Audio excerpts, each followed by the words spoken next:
Hey gang, welcome to Two Blokes from Down Under. I'm Simon Guthrie. I'm here with my co-host, Mr. Ben Ennis. How are you, Benny? Great, mate. You? I'm very well, That's thank great, yeah. Benny, Season 2 of Two Blokes from Down Under is brought to us by Ken Mustin Automotive. For all your motoring needs, pop down and see the team for Isuzu Ute, Ram Trucks, MG, Jeep, Subaru and Mercedes-Benz. That's Ken Mustin Automotive, 215 Benalla Road, Shepparton. And Ben, this episode's brought to us by Broker House Shepparton. For all your financial needs, make sure you see Andrew, Paul and the team at 54A Wyndham Street, Shepparton, or jump on their website at brokerhouse.com.au. Benny, Season 1, we did an interview with Gary Jacobson, and you confessed that you were a petrol head. Yep, loved it. Anything that goes fast. Yeah. Well, I'm not as game as the next bloke, I can tell you that. And He's got to have four wheels for me. Our next bloke is pretty game. So let's get into it. So our next guest started racing at the young age of 8, where he first learned his craft on a motocross bike, and it didn't take long for the trophies to start coming in, with multiple state title wins and competing in Australian titles. At 15, he started competing in the junior road racing, and he never looked back. For the next 13 years, the bikes kept getting bigger, as did the trophies, and the road bikes took him all around the world, where he had sponsorship from some of the biggest names in the motorbike industry like Yamaha and Suzuki. After an awesome career on the bike, it was time to settle down into the family business, where he manages to take his love for motorsport and his passion for vehicles to a whole new level. Welcome to Two Blokes from Down Under, Craig Coxhell. How are you, mate? Yeah, good. Thank you for having me, guys. Thanks for coming in. All right, so I'm a bit in awe of this guest because, Yeah. mate, there's no way I could do things that he does. Like, Nah. I don't think many blokes can. So No, I tried riding one on the road once, and I think I did 10 Ks and then sold it. So I was like, nah, not for me. all right, so Craig, where did it begin for you, mate? Where were you born? So I was born here in Shepparton. In Shepparton? Yeah, back in 1982. Feels like a lifetime ago. So you grew up in Shepparton. You went to school and everything here. Yeah, I went to school, started primary school out at Kingupna Primary School. Kingupna? There was 50 kids, I think, in total. Wow. Yeah, my parents lived obviously north end of Shepparton. Yeah. So then, I progressed through from obviously primary school to Notre Dame at high school, and I'd say I'm born and bred here. Yeah. And everyone bags Shepparton, but I'd have to say when I went away, the only thing I wanted to do is come back to Shepparton. Come home. Yeah. Yeah, okay. At school, did you play other sports and stuff? Did you play football No, or I was cricket? Or useless at any of that sort of stuff. Yeah. I tried everything. Because obviously all your mates play football and it's the cool Yeah. thing to do, but I just I wasn't interested. There was only one thing I was interested in, and that was racing motorbikes. So yeah, okay. everything else didn't really matter. Where did the love for that come? Did Dad ride bikes, or brothers or sisters? You got any brothers or sisters or anything? I've got a sister, Yeah. but I taught her how to ride a bike. She had no choice, so I needed someone to race around the paddock. So, it really just started from me just loving motorbikes. And a lot of me mates had farms, and they had farm bikes, and that's where it sort of really started from. Yeah. I took a liking to it, and my dad had a couple of friends at the local motocross track who said, get him a QR50, bring him out, and I'd never looked back. I'd done one day out at Waiai at the GV Junior Motorcycle Club, and then that was it. That was the drug that I needed Hooked to. you, Yeah, yeah. Yeah, okay. Straight into it. So that was age 8. It was, yeah. Yeah, that was age 8. It was on the 50. There's a QR50. We had no idea what we're doing with the bikes. My old man, he loved motorbikes, but it was fresh to him as well. So Yeah, okay. put petrol in the tank and Away send you me on my way. So I wasn't on the QR50 for that long. I think it might have been maybe 12 months, and then stepped up to the KX60, which I was only talking about this the other day because we had these old KX60s, these little green things that, 2-stroke, and now the kids have got these KTM 65s that, look like my 125 when I was, 15. So they're a special bit of kit where I wish we had that back in our day because those old 60s, they were hard work. Yeah, you see kids nowadays like 3 and 4 years old running around tracks. Is that right, or? I mean, they start young. They Yeah. start on the balance bikes, and Yeah. they got their little electric bikes now. Ah, so cool. yeah, they get them started on that. Yeah. If only we had that in our day. But anyway. It's all different. Yeah. You're not that old, mate. So Oh, we're not going feel back too far. But, yeah, all right. So you jumped on, and you just started competing straight away, or it's just like open, like family days sort of thing, where you just get to ride, or you just straight into competition? I can't remember too much about it, but I do know that we become members of the junior club, and it was a social thing as well. There was a lot of families out there, and then we went on to doing club days. Club days sort of led on to regional events, and then Vic's events and Australian events, and the way it went. But most of the time it was club championships and that sort of stuff at a young age. Yeah. When did it start getting real serious for you?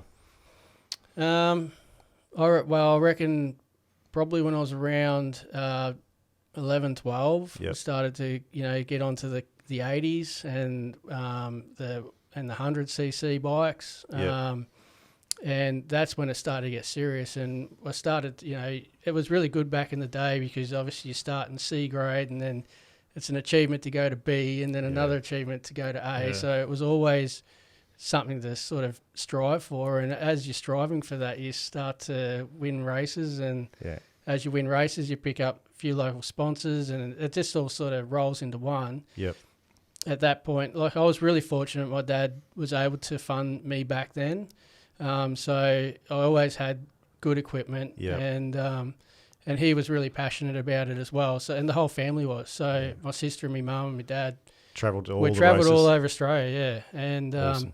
so like I said, it started local and state and then national, but we were constantly travelling around the state back in the day. You're talking like every weekend, or Every weekend, every weekend. And we camped in a tent, we didn't do it like in luxury. It was like but you made memories. we made memories, definitely. Yeah. We all the kids out on BMXs Yeah, it's unreal. around the track at 11 o'clock at night. The parents were too drunk to care where we were, sitting around the fire, and it was there's memories. It was really good. And you were competitive in about that time? Like you're obviously doing a lot of travelling, but you were up at the top end of the field. Yeah, in motocross days, I was always there. I was always, in the top sort of 5. Yep. But never extreme. I had, they ran supercross races out at the showgrounds back in the day. And when they start bringing in guys like Chad Reed and all these guys that were like about my age, and they come past you, and it's like, where the hell did that bloke come from? And you should think you're going good, but so that was the next level. That was realizing I'm not as good as what I think I am, and I was, like I said, I was always pretty good on a motocross bike, but never really was the best. Okay. What do you think was the difference? Like, can you look back at that now and like after all the experience you've got and think what would have been different if you went back and did that again now? It's something I've learnt later in life. Everyone's built differently, and everyone's built for something. Yeah, okay. And, I say that because we were talking earlier about mountain biking. Yeah. I'm bloody hopeless at mountain biking, no matter how hard I try. And you learn a lot mountain biking. You learn a lot about your body and about yourself. And I just don't think I was 100% made for motocross. Okay. And I mean, there's a lot that goes with it. So you got the bikes and you got everything else, but I just didn't have exactly what I needed for the motocross, and I kind of knew that, and that's probably hence the reason the change down the track. Okay. Can you just explain the difference between motocross and supercross, so listeners know? Yeah. So motocross is more of a flowing circuit. It's a larger track. It's a bit more natural terrain with some smaller jumps in it. Yeah. Where supercross is like in an arena, they're big, sharp stop-start jumps. Yeah. Something that I was never good at. I was more wide open, faster circuits. Well, he must have been half decent. He's saying he wasn't. Yeah, really no. good I at think it. he's keeping this on the down low here. I'm pretty sure. Pretty sure I looked up. You won a couple of state titles though, didn't you? Yeah, I won. Oh, no good, but one of my state titles. I won the. When was it? 93. I won the Vic titles on the 60. That was at Dandenong. So that's age what, 9? Yeah, it was 9, about 10? 9. 9, Yeah. I remember it 'cause the trophy was bigger than me, so it was a good time. That's it was nice. Yeah, it was the first major event I've won, and it's probably one I'll never forget. Yeah, okay. That's awesome.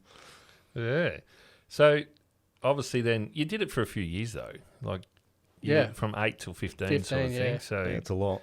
and you just got to a point where you thought, I can't do this anymore. It's not really exactly what I want. Or did someone else introduce you to another bike and just Yes, yeah, pretty much. I was sick of breaking bones. By really? that stage, I'd broken 5 arms, 3 legs, wrists, ankles, collarbone, ribs. I'd broken everything, and it just wasn't going anywhere.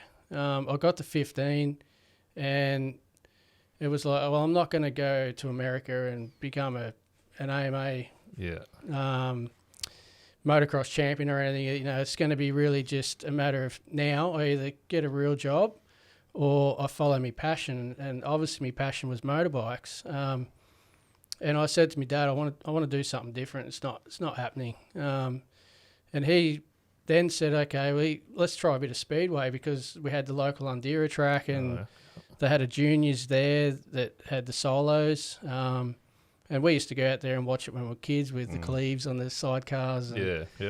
And, so we bought a little 125 solo speedway bike, and that progressed pretty quickly. I started racing national titles on that. really? And we were all over the country with that. But I didn't have that written down. Maybe skip that one on Google. There was Kevin Doolan back in the day. He raced over in England, but his dad built me a bike, and we used to, do a fair bit of practicing together. And I actually didn't mind it, but I very quickly got bored of going around in circles. Yeah. So and it wasn't fast enough. It just, it was good fun, but I got bored. Did you break any bones? No, that was a lot easier. You don't get as much. We don't get any air unless something seriously goes wrong. But learning to ride a bike with no brakes was a bit of a shock. But yeah, it was good fun, and it was probably a good setup for my next adventure with the road bikes. So how long did you do speedway for? only 12 months. Then that was when I was sort of 14, 15, towards the end of my motocross career. I just decided that I just wanted to give it a go.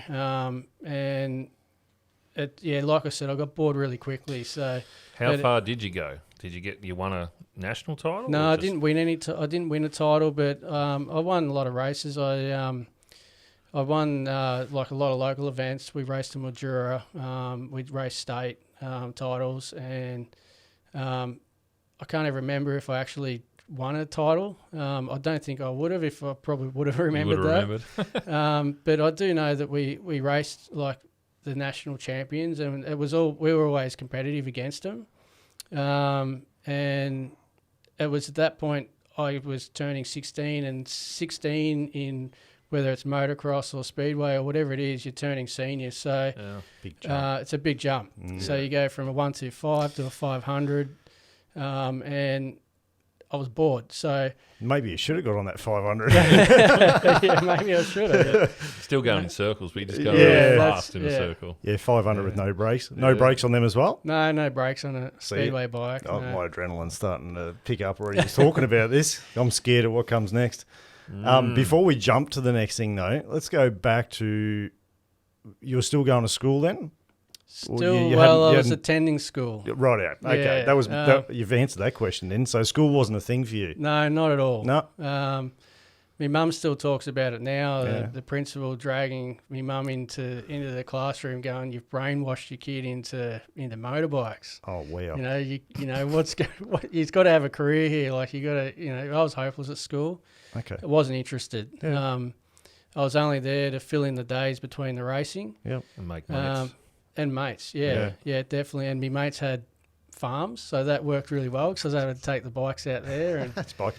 Yeah, it was. Yeah. It really was all Yeah. about bikes. What did Mum and Dad think about that at the time? Well, I think my mum's response was that's what he loves doing. So, and she didn't really care. She knew that I would get somewhere later in life. That's obviously helped a lot. Yeah. I mean, looking back on it now, I think I learnt a lot more travelling Europe at 20 years old. Oh, yeah. Life skills, mate. You learn more. Than what I did at school, So, yeah. Street smart better. And your sister wasn't playing any sports or anything then?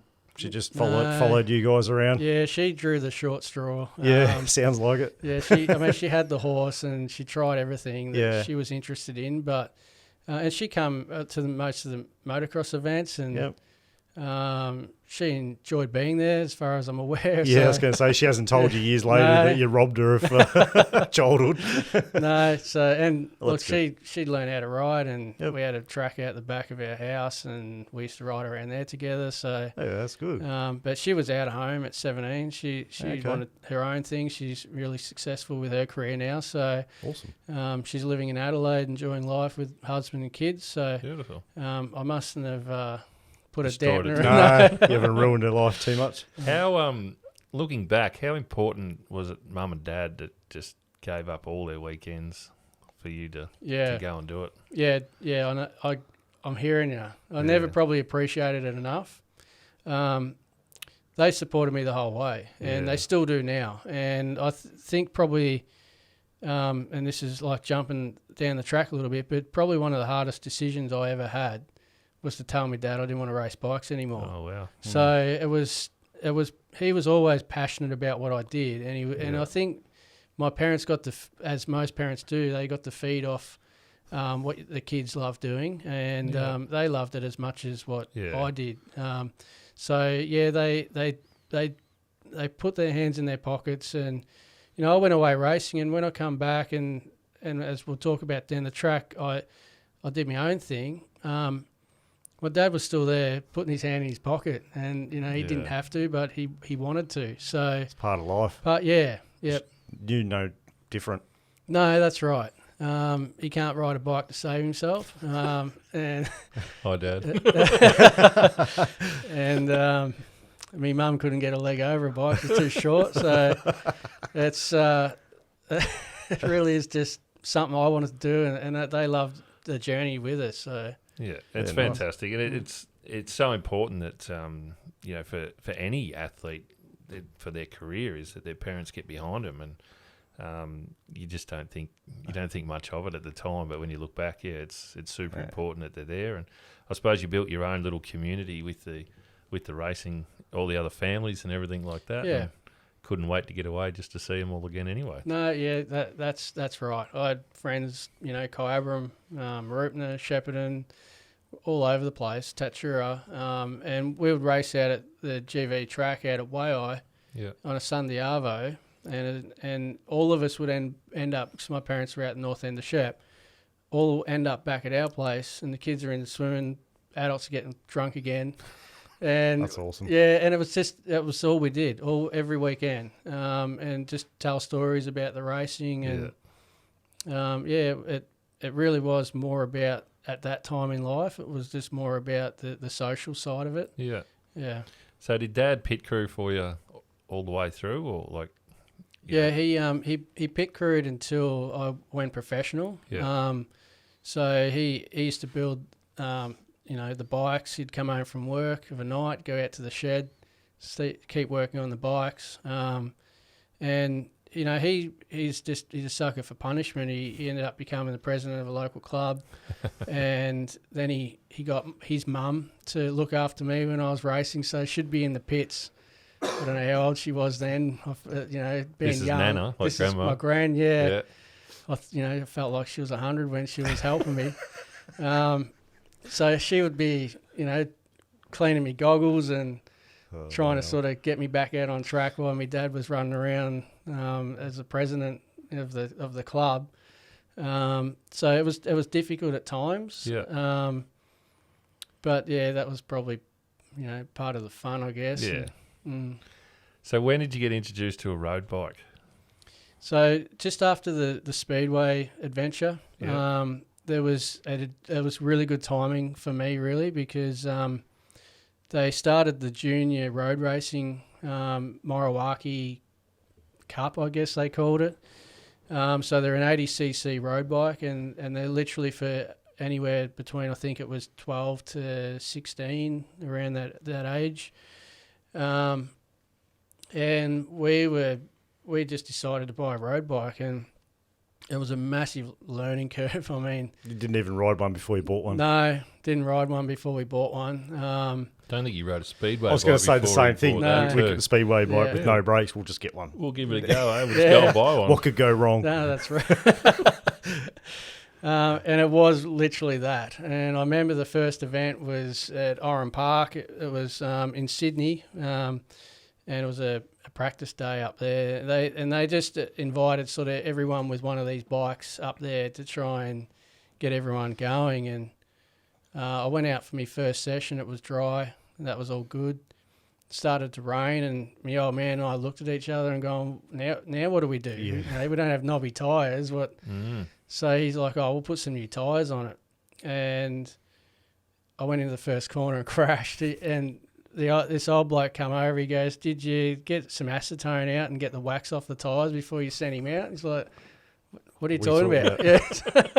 Well, that would have been it. Yeah. So, yeah, it was a big learning curve. How'd you go first up, though, in the dry? In the dry, I crashed my brains out. It was, I had motocross days, all you did was block the guys behind you when they're trying to pass you. And, I was trying to block, and I was getting T-boned and blaming everyone else. But it really was a big learning curve on how to allow enough room for the other guys. You're going that quick, even on an 80. You got to change your riding style. You got to change your It's like habits. track etiquette. Etiquette, yeah, definitely. Keep you on the tyres instead of on Yeah. the ground. Yeah. And I didn't have the right gear. I was racing in my Speedway leathers on the bitumen, and You would have looked the part when you yeah. turned up. so yeah, it really was a big learning curve. Yeah. But it all progressed really quickly. So Yeah, you felt good though, like you knew you were onto that something. was it. That was Yeah. what was natural to me. I loved the adrenaline of the speed. More wide open, flat. Yeah, yep. Speed. Yeah, and all of a sudden I'm up the front, and I wasn't trying. It was just happening. Yeah. So it was at that point when I was 15 that we got into that, and we raced. We'd done a lot of track days at Broadford Yep. and at Winton as well. Yep. And we were always on the bike, and that was probably the best thing I could have done to progress as quick as what I did. How fast does one of those little 80s go? They wouldn't be that quick, but for a 15-year-old, it was quick at the time. I don't know, 180, something like that. Yeah, not that fast. Yeah, see, No. we're about to double that soon. Yeah. Don't worry about it. Yeah. 180. So you stayed on that 80. Did you jump into a competition on that, or was that just track days? There was a little bit of racing, but it was just the juniors, and it was there was a race at Wakefield near Sydney, but nothing serious. It was literally just learn how to ride the bike, and they had a couple of older guys there that gave a bit of training, sort of learn how to ride the things, how to Talk about bikes and set up and stuff. Yeah. But I wasn't on it long. I was 15 when we got it, and obviously when I turned 16, I had to get a bigger bike. It wasn't fast enough. Was No. So you said a couple of guys helped you to learn. Did you learn most of it yourself, or did you rely on other people? Did you have a mentor to teach you how to ride a road bike properly, or?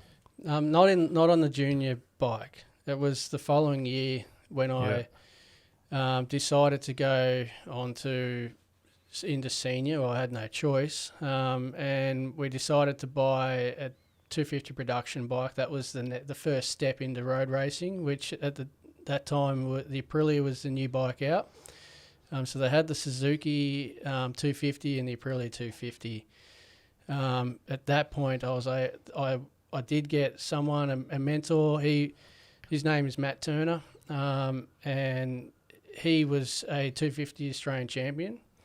And I don't know how it all come about. I think it might have been through the trucking industry. I think he might have been working in there, and because my old man's in the trucking industry, I think that sort of come together, and he was able to help me a lot. Yeah. Okay, so onto a 250, Aprilia. Yep. And then straight into racing. Pretty much, yeah. The first race, major race, was because I turned 16 in October 15th, and my first race was October 20 something. Yep. And that was at Phillip Island. So it was a big learning curve. It was the Stars of Tomorrow, it was called. Yeah. I think I won it. So it was my first You won event. it. Yeah. Your first race, you won. At Phillip Island. Yeah, it was a big learning curve, but it was a good How one. much time had you had on a 250 before that? Not a lot. Like a couple of track days or something, that's it. Yeah. And top speed? Top speed on them's not that quick either. He's going to say 2 something. Yeah, it'd be about 200, 220, something like that. Okay. Yeah. How much different did that feel jumping from the 80 onto the 250? A lot. Yeah, it was a lot different. Weight. The bikes weren't that big. Okay. It was just a matter of getting my head around the speed. Yeah, okay. Yep. It's like the acceleration, not the top speed. Or... Yeah, these things weren't that quick either. Okay. It was just a bit of everything. It was probably more so later on down the track, but one of the biggest things that you notice, particularly at a track like Phillip Island, from going from a dirt bike background to then getting onto a road bike, is you get to the end of the straight and you go, I'm not going to stop. Yeah. In other words, and it nearly tears your head off when you stick it up from out under the screen. Yep. And just trying to get your head around that, and the winds around the track, it affects the bike quite a bit. And also setup. And what I mean by setup is the tuning of the suspension, the gearing. Yep.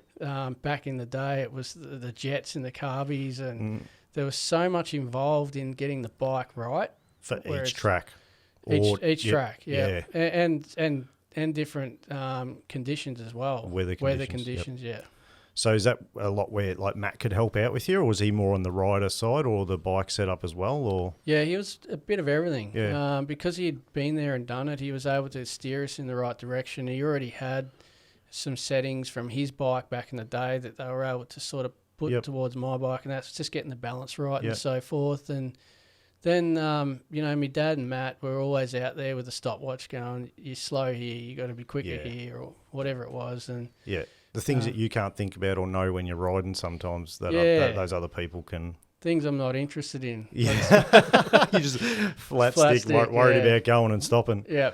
Yeah, fair enough. So Matt turned up to every race, or pretty much, yeah. There was Matt, and there was a couple other people involved back then. Yep. Mum and sister still turning up, or they were still turning up. Yep. We got the outfits made, and called it CJC Racing. Yep. And it was travelling all over Australia. Yep. I went from there, started to progress into racing nationally on it. Yep. And the first national event was in Tasmania, and it just pissed it down the whole weekend. Yeah. Yep. But that was really good, so I learnt that I was really quick in the wet. So that worked out really well for us. Yep.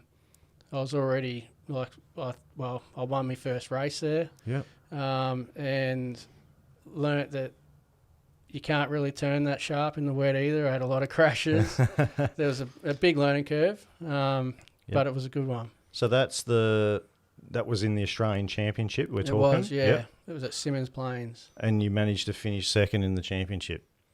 Yeah, so that... First season? Yeah, that year was... in open class? Open, yeah. Wow. Yeah. So you're competing against 20-year-olds, 25-year-olds. Yeah. Any age over 16. Yeah. Yes. Yeah. It was open over 16. Yep. Yeah. And it was all over Australia. So we raced in Tasmania. We raced in Perth, Queensland, Phillip Island, Victoria. Yeah. So it's everywhere. Yep. How many races a season normally in something like that? So in Australia, it wasn't a lot. Generally between sort of 8 to 10 races in a championship. Yep. Because budgets are small here in Australia, so they generally tried to keep it to the East Coast. And we ventured to Tassie or West Australia and Adelaide, and that's about as far as we went back in the day. Did you have a couple of quick guys that with you the whole way that you had to compete with? You normally see that most of that sort of racing that you're toe-to-toe with a couple of blokes. One quicker than him. He finished second. So you know what I mean? Yeah, for a whole season, though. Yeah. That's right. So there were two guys. There was Brock Parks, and he's only just retired now. Wow. So he was racing in the World Championship pretty much his whole career. Okay. And the other guy was Jamie Stauffer, he's only just recently retired as well.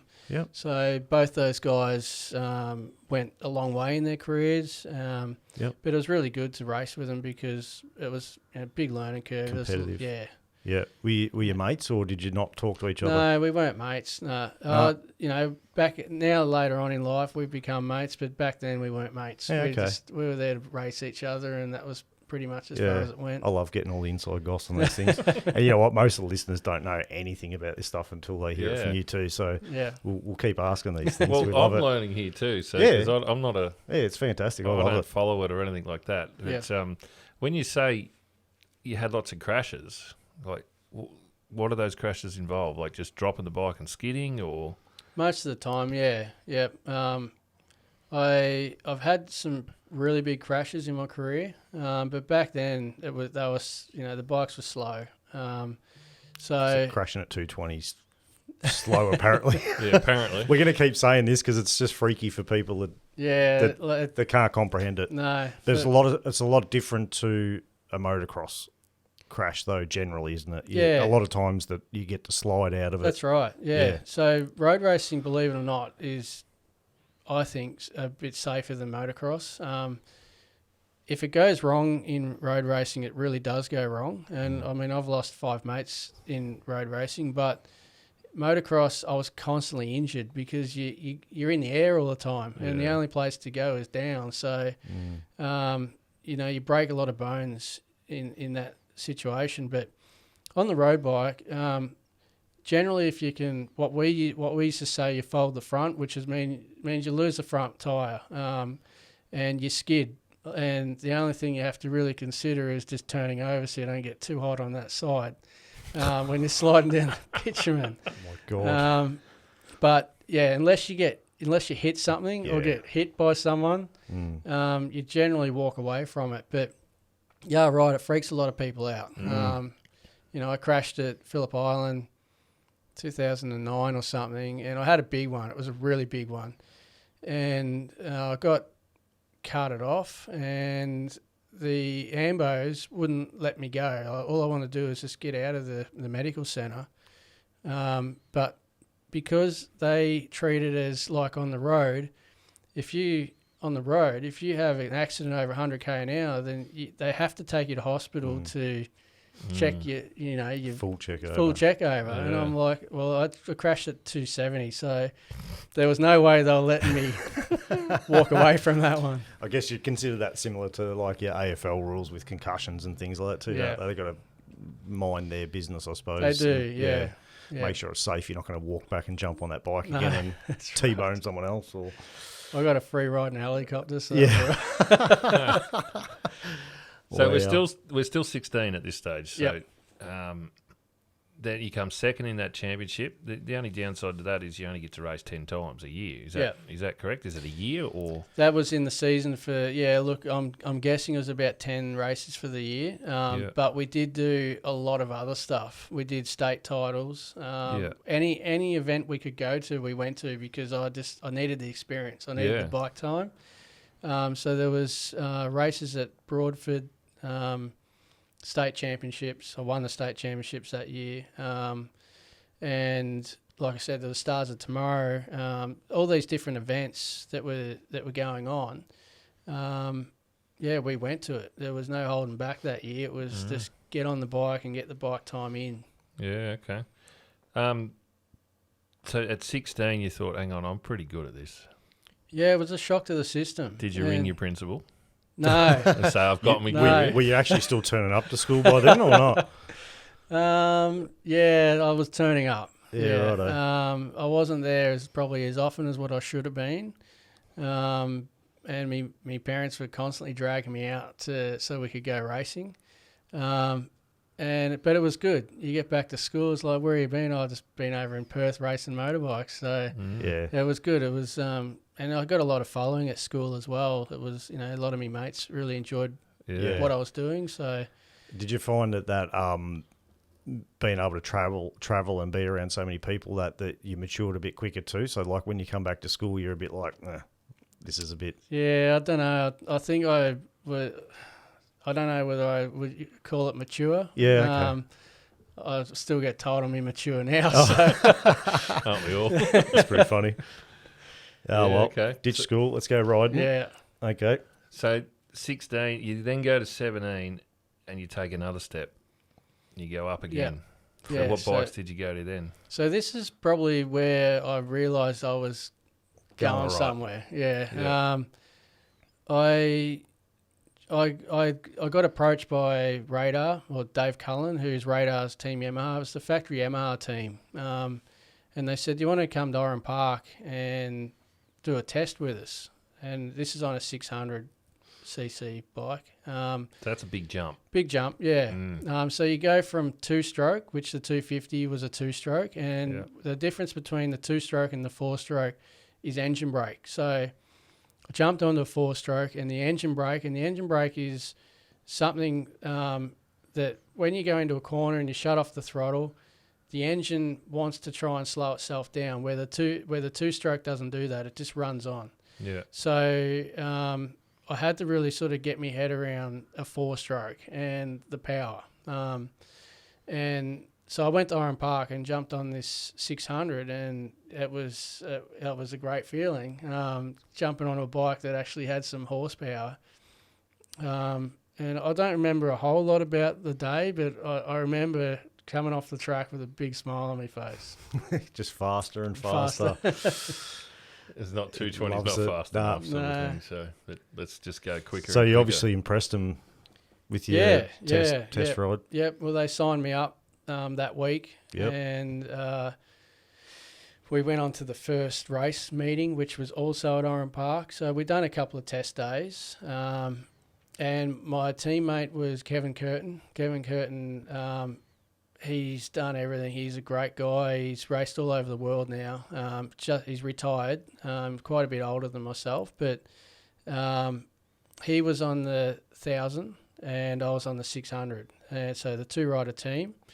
So that year we were doing Australian Championship and Formula Extreme, which there was two championships going for the next few years. But we raced in both championships and they were both as sort of equal as each other. Yep. So when you say you're on a 600, he's on a 1,000, but you're racing against each other. No, sorry. He was racing in the Superbike class, and I okay. was racing in the Supersport class, which is on the 600. Yeah, okay. But we were teammates. So same as such. team, Yep. but you're different races. Yep. Yeah, okay. So now we're talking full support from a team in a truck. Yep. They take bikes, they do everything, you just turn up. Yep. So this is when I turned professional. Yep. At 17, and Yep. it started off on the 600, the Supersport bike, but they liked what I was doing on that. So at the first round, they decided to also step me up to the Superbike. So I ended up becoming racing against Kevin, but it was on the Superbike. And you hadn't done a test hit on what?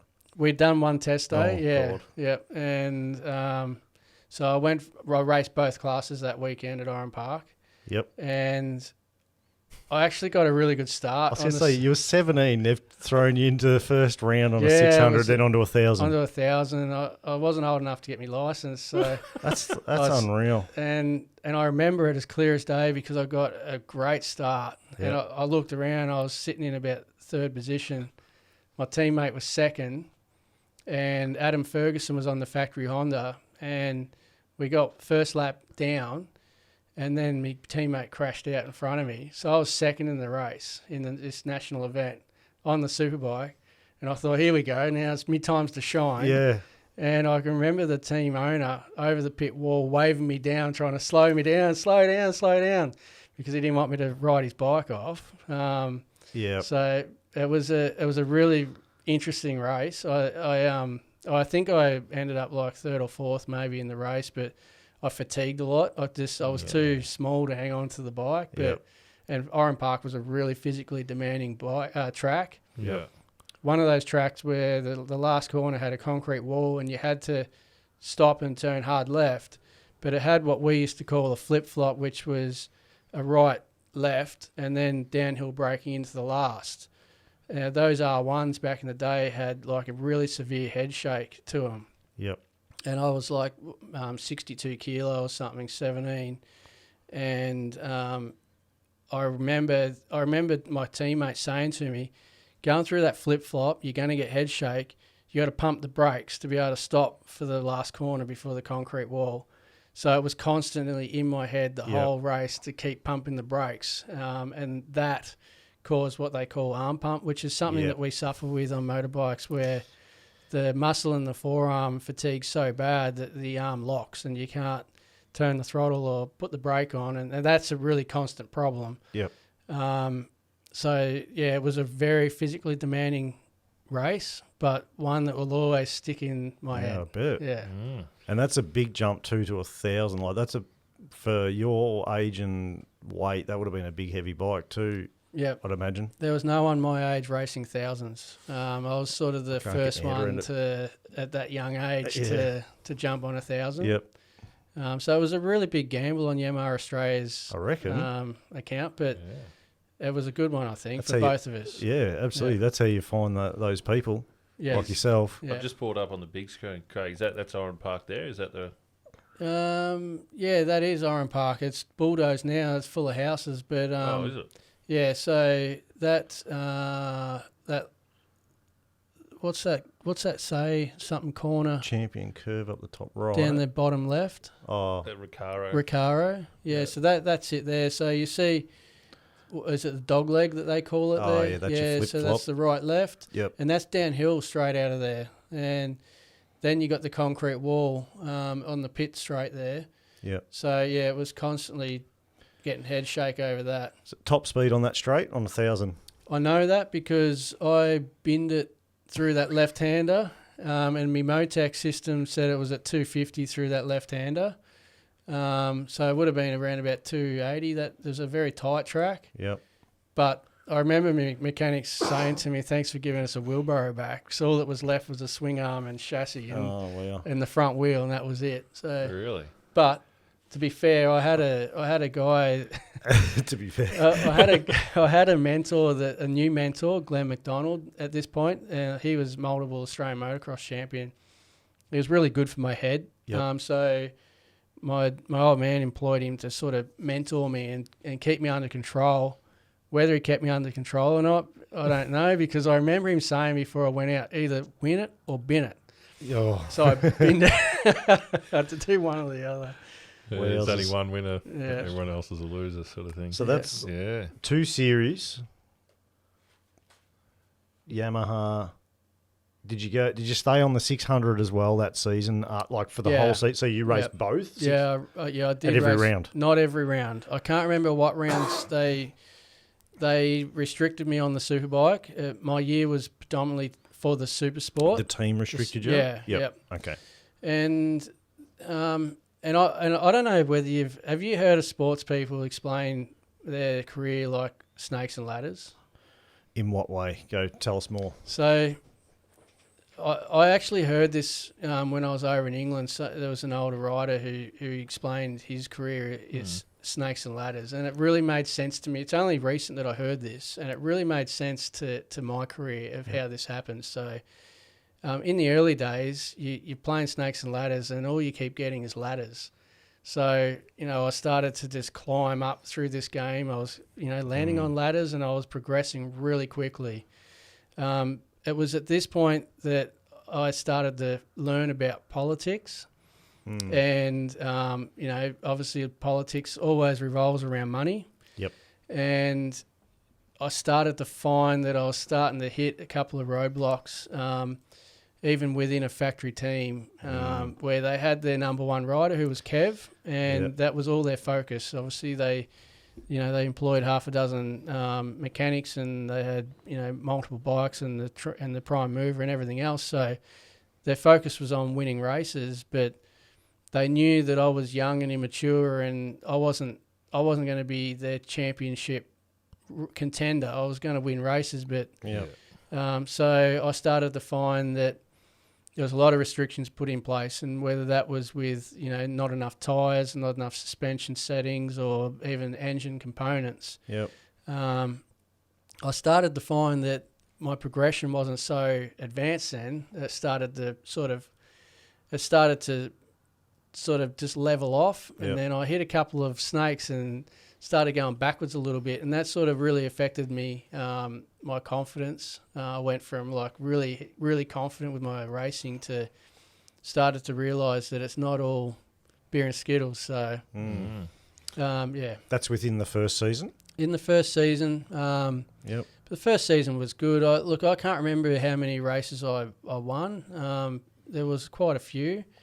We went to New Zealand because there was some racing over there, and I won some races over in New Zealand for them as well. But I was starting to battle with that team favourite, Kev being the number one, and thinking back on it now, if I had known what I know, it's just part of it. You know? And he was the number one rider, and he's the oldest, more experienced rider, senior rider, and he should be getting the good parts. But I only had one target, and that was to win races. And if you're going to stand in my way, it's going to piss me off. So it was a hard pill to swallow when I started to get those restrictions. But it was part of it.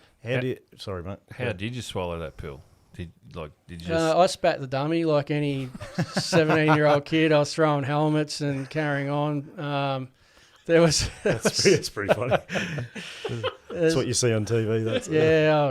Look, I wasn't there to. I wanted to win races. So How did mentor and dad go with all that as well? Yeah, because you're a bit of a team, really. When you we look were at a team. Yeah. I think my dad he loaded the gun and let me fire it. He kept sort of sitting in the background going, look, you need to be asking questions, why aren't you getting the tyres and why? So, because he probably didn't have a position where he could actually talk to the team. His hands were tied. Yeah, exactly. Yeah. But what about mentor? So he was there and that's probably where he come into it. I would imagine. Because someone's got to be able to liaise with the team, not just you, don't they? Yeah, that's right. Yeah. But I get along with Radar even to this day. I actually employed him to work in my team later down the track. Dave Cullen, he's a great guy, and I owe a lot of my progression in my career to him for giving me that chance. But we butted heads. I was young and I wasn't... You and Dave did? I wasn't afraid to hold back in complaining that I didn't feel I was getting the right parts. Okay. At the end of the day, I probably was, but... I was just adamant that I wasn't because I wasn't winning races. It was mentor was there, but I think he was sort of made, okay, you deal with Craig, but don't get involved in the team. You're outside the team. So how did he deal with you with that though? Either win it or bin it. That's pretty he was still just send it. just give it to me. Don't worry about the rest of the crap. Just concentrate on what you're doing. Ignore the bike. Just go and send it. And then when you bin it, you can come back and tell them they didn't put good tyres. That's right. Blame them. So you still stuck it out for the 3 years though? I did, yeah. That's good. We had some good results with him, and I loved riding under Kev. He was a great mentor, and he called me Junior. So I had that on my pit board, Junior number 17. He had a young family, and we used to hang out a fair bit. And I guess we'll talk about it later, but I ended up catching back up with him in Europe. And I, spent a lot of time with him. So nice. It was really good to be riding with Kev for those 3 years, but I just didn't feel that I had the package I needed to win races. Okay. I suppose that's hard. It's like any sport. I suppose it's it's competitive, and the young up and coming little bull wants to outrank the big bull and sort of thing. right, You want to knock yeah. them off their perch, sort of thing. And Yeah. I suppose that's the beauty of young people, is that they don't have, they normally just want to get out and get it, sort of thing. No Yeah. fear. There's no fear to And do then it. So, Yeah. someone's putting food on the table at some point too. yeah. So Exactly, So Kev yeah. would have been, He was getting to that point in life. Yeah. yeah. Yeah. And then you threatened that too, I suppose, Yeah. at some point, and Yeah. that's life. That's life. Yeah. Yeah, Well, that's life in the competitive world. it of that, is. So you, yeah.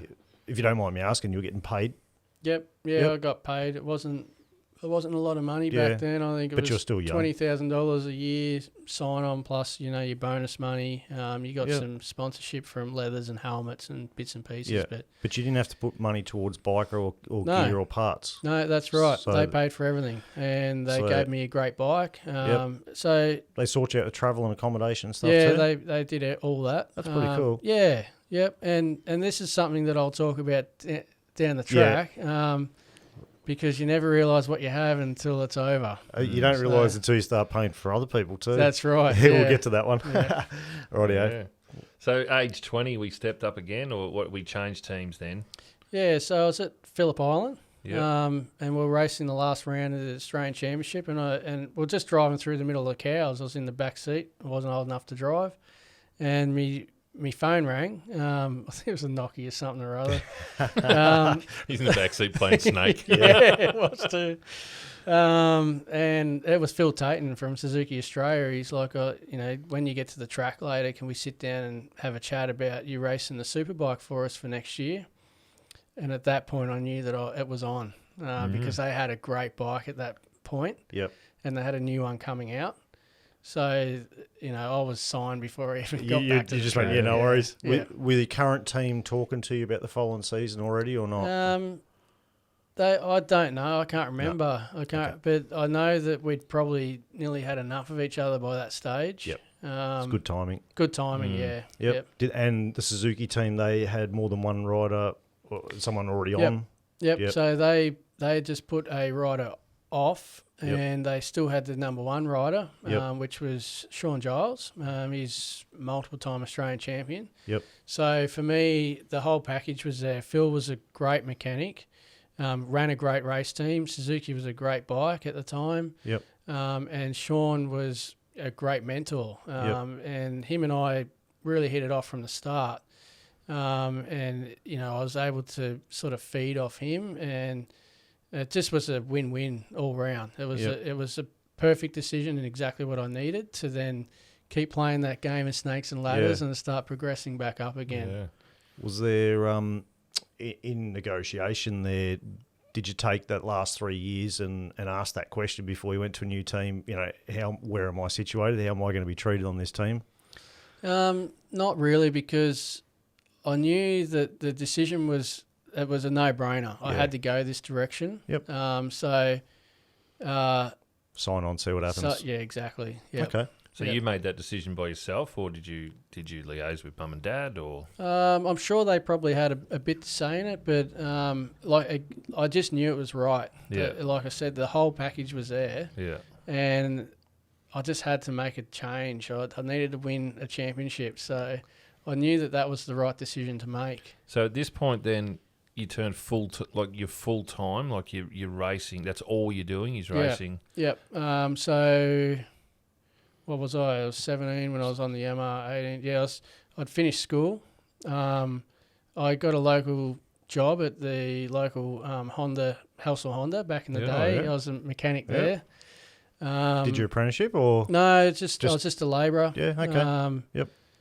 I remember I got a tune up for Andy. Andy Kettleridge was the mechanic there at the time, and I forgot to do the brakes up on a four-wheeler, and he crashed into the back of this horse float that he was trying to load it into. So I then sort of got it drummed into me how important it was to make sure everything was tight on the race bikes. But it was something that I was there filling in time, trying to earn a bit of cash on the side. Yep. I needed something to do because there's only so much training you can do. Yep. Go mad. And my old man was, adamant that I needed to learn what real life's about as well. Yep. So I started as just doing a bit of mechanicking. Yep. Still living at home? Still living at home, yeah. What was I, 20 at that time, 21, something like that. Yep. Mum and sisters probably stopped turning up to races by now. Yes, she had. Yep. Yeah, but Mum's still there every race too, yeah? My mum and dad would follow. Suzuki were really strict with that, so they weren't sort of allowed in the pits or in the garage or anything. That they were allowed to come and watch, but they were to not have no involvement within the team. So was that hard? Would have been hard for Dad. Yeah, probably hard for Dad. Probably harder for him than it was you. Yeah, but, I was able to, I'd go get changed in the back of the truck and wander off, and then I'd go have a bit of a debrief with my dad, and these are the things that happen, and come back, and he would sort of, give me a couple of ideas that I can try. I still had all their support. And Suzuki were really good because they employed a trainer, and I had people I could ring and get information from on how I was feeling with not just mentally but physically, and try and make myself a better racer. So at that point in my career, it started to get really serious. It wasn't just about racing and being good on the bike. It was also about all the rest of it that comes with it, with the sponsors and everything else. So you're talking back then, you need to be physical fit, so you're in the gym, all that sort of stuff. Yep. Did you need to then go and get media training or anything like that? Did they help you with that? Yep. So they sent us to Channel 9, and we sat down with one of the presenters there, and he tried to. So it's the Suzuki motocross team as well. So they got both teams in there, and they tried to give us a bit of advice on it. So we had a trainer. We had some of that, more media training as well. But a lot of it was focused on our fitness, physical fitness, because those superbikes, they're hard work. And it was really just trying to be strong. At that time, I was 65 kilo. So I was still quite light to be on one of those bikes. What's the bike weigh? Good question. There'd be probably 180 kilo. I'm not 100% sure, but I know that they were too heavy for me to pick up. And they were at the time about 180 horsepower, so it was nearly sort of 1-to-1. They were fast. They were really fast. But just physically demanding. Yeah. So what does a gym session a week look for you like back then? Yeah, I was in the gym every day. Yeah. So I would cycle to the north side gym from home out near Kingupna. And I would go do a gym session, and then I'd do some swimming, most days, and then go home and cook myself some steamed dim sims, because that's about all I knew how to cook. And nutrition wasn't part of the plan. It wasn't part of the plan. It's meant to be. And then might go for an afternoon run, but I look back on life now, and I do, like we're saying, I do a lot of mountain biking now, and I go with a group of guys, and I would change things now. I would definitely be a part of a group, whether it's a road cycling group or because it's hard to judge where your fitness lies when you're training by yourself. Yep. And it's really difficult when all your mates are still at school or in a job. And you're home alone. It was hard. It was because all I had was just race to race, and there wasn't that many races. I think there was 8 events that year. So what do you do in all the downtime? You just gym and try and prepare yourself? Yeah. How many practice days do you get? So testing, they try to do a fair bit of testing. They were trying to do a test before every event. So if we were racing at Phillip Island a few weeks prior, we'll go there and do a test day. Yeah. Later on in my career in Australia, they started to cap that because it was getting too expensive for everybody. Because like a rear tyre at the time was $400 for a rear tyre, and when I was in England, we were going through probably 10 rear tyres in a session. So they just kept banging rear tyres in them. So it's quite costly to run the race team. So how did I fill in the time? I was just training and I actually got another job then driving forklifts at Tap Milk. So that was something for me just to fill in a bit of time. So I was earning reasonable money at that point. Yep. As in work or team? Team. Yeah. Yep. I didn't save any of it. I spent it all on toys. Good boy. And I Good stuff.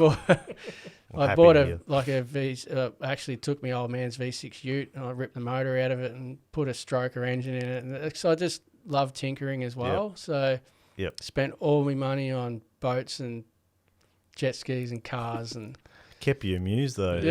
yeah. When you say you look at a race car a car driver, they like nowadays they've got simulators and stuff like that, or just you can get on the Xbox and drive sort of thing. Did you have anything like that? Because No, I had nothing. Suzuki gave me a motocross bike, so I used to go out and do a fair bit on a fair bit of skills training, brakes and wheel stands and balancing, all that sort of really slow skill stuff. So I did a fair bit of that. We had 2.5 acres, and so I had a small motocross track out the back and still had that. So I was able to just go out there and mess around on that, but no simulators or anything like that at that time. it's hard to stay focused. Like it's hard to because all you'd want to do nearly every day is I want to get back on the bike. Yep. And there's 8 to 10 races a year. Yep. That would be tough. Yeah, it was, and that's I lived on my motocross bike around the house. So back in the day, you were able to go up the road and there was no police around, so you'd be. And we had a Honda 90. My mate lived across the road. He had a Honda 90, and we used to have time trials around his house, and we used to just mess around on the bikes all day. So we're constantly on the bikes. And I think the next door neighbours got the shits on because they moved out. And so we were just constantly just out on the racetrack all the time. Yeah. Well, you'd sort of have to as I said, just to keep your skills honed, because you want to get back on those big bikes. But that's a big difference, though, going from a motocross bike to back on a 1000cc. And you're right. And that was one of the things that I was finding difficult too, because I'd get back to the racetrack and jump on a road bike, and it just felt so awkward to me because you get used to that position. And later on in that season, I actually requested a road bike, and I wasn't old. I was just old enough then to get my road license. Actually, I was old enough, but I didn't have it. So riding on the road with no license, and when you're doing 100 k's an hour, you literally can feel like you can get off and walk, crawling, because you just have no concept of speed anymore. So it was a really bad move, and it was really quickly I gave the bike back because it was just too dangerous to be on the road. Yeah. It's like a cop sees you, tries to pull you out. See ya. So, how did that year go for you when you joined that Suzuki Australia? How'd you go? So that was a big learning curve that year, and I won the Australian Championship that year. So that was that was probably the best move I could have made. And it wasn't easy. I only won a couple of races, but I was just consistent, and the bike was consistent.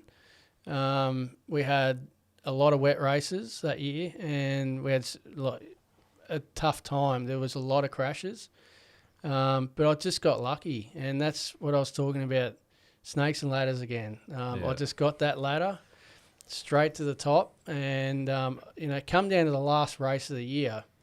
It was a very difficult event for me because there was 2 races throughout the day.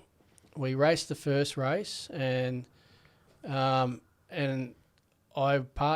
out of me and my teammate to win the championship. Yeah, it was at Eastern Creek, and I was 65 kilo, and he was probably 70 something, and I passed him down the straight just to rub salt in his wound. To then, all I needed to do was just cross the line in front of him in that race to win the championship. So I had 20 odd points up on him. Yeah, okay. And so I won the championship. But the problem was, and it was a very difficult day because one of my other close mates was in Supersport on the 600 straight after my race, and he crashed and he was killed. So it went from a really big high to a really big low. Really? So then after that, I still needed to race last race because I needed to have, I would have been equal points with my teammate, and it goes back on the last race of who wins. So I needed to get 1 point. So at that point, I had to get back on the bike. So he passed away the race before you had to get back out there. Yeah, yep. How hard is that? So, it was very difficult at that age, and it was we'd lost other mates, leading up to that. At Malalar there was a Lee McGee crashed there, and was unfortunately he passed away there as well. But for me, to win a championship and to be on such a high, to then lose a mate in between then and going out on the final race was just, it was very, very difficult to get my head around, and particularly being back out on the track where he was run over, was really difficult. But we pushed through, and I can't even remember what I come in that race, but I got enough points to win the championship. So it was a different day, but at the end of it, I got the championship, so I was pretty happy with that. You would be happy. Yeah. What does it do to your confidence, though, like in that situation? I mean, not many people can do this. Like, not many people can go down the straight at 280, 300k an hour on a bike. But then for a mate to be run over at the race before, how do you get the confidence to jump back on that bike and go, let's do it?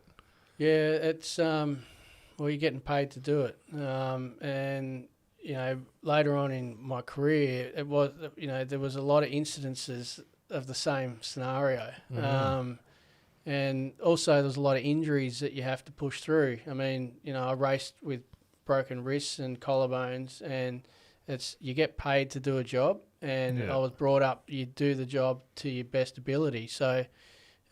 You just put it out of your mind and jump back on the bike and just focus on the race ahead. You don't try not to consider anything else. But I do know, like later on in life, I lost another mate in Tasmania, and there was a handful of riders. I wasn't a factory rider at this time, so I wasn't governed by the team. I pulled out. My mate was killed the race prior again. And I just couldn't. I was older and a bit more mature, and I had a say at that point. I just wasn't going to go out there and risk putting my life on the line when I wasn't 100% focused. So, but back then, young, dumb, and driven by a team, you don't have a lot of choice. Yeah. Geez, that'd be hard. I can't. Nah, doesn't register. That, but I can understand why, but it doesn't register. Obviously, there's a lot of ambition there too. Craig wants to succeed and move up. And short period of time, you might have had enough distraction to get through it, but you won the Australian title for that, so you can't really even go out and celebrate. That's right. We didn't. We didn't. But I won the Australian title.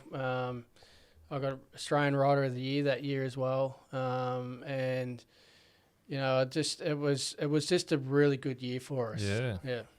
Okay. Flying. Well, before we go into 21, where we start getting really big serious stuff, so season 2 of Two Blokes from Down Under is brought to us by Ken Muston Automotive. For all your motoring needs, pop down and see the team at Isuzu Ute, Ram Trucks, MG, Jeep, Subaru and Mercedes-Benz. It's Ken Muston Automotive, 215 Benalla Road, Shepparton. And this episode is brought to us by Broker House Shepparton. For all your financial needs, make sure you see Andrew and Paul and the team at 54A Wyndham Street, Shepparton, or jump onto their website at brokerhouse.com.au. All right, so Craig, we turned 21. What happens now? Well, this was a bit of a fork in the road again, and I was at home, literally just about to go out somewhere, and the phone rings, and there's this English guy on the phone, asking me mum for Craig. She's like, "Who are you? What do you want?" And so I took the phone call, obviously, and it was a bloke by the name of Eddie Roberts who was, fairly heavily involved in the British racing series over in England, wanting to know if I wanted to sign a contract with them and race British Superbikes, which at the time, British Superbikes was bigger than World Superbike. Oh, well. Because, long story short, at that time in the racing sort of paddocks, they were trying to do a controlled tyre in World Superbike.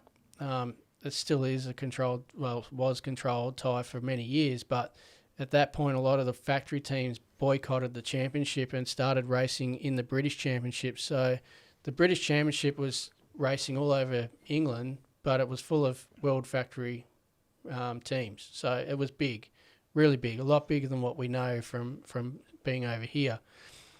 So I didn't know what to say. I didn't know anything about this team.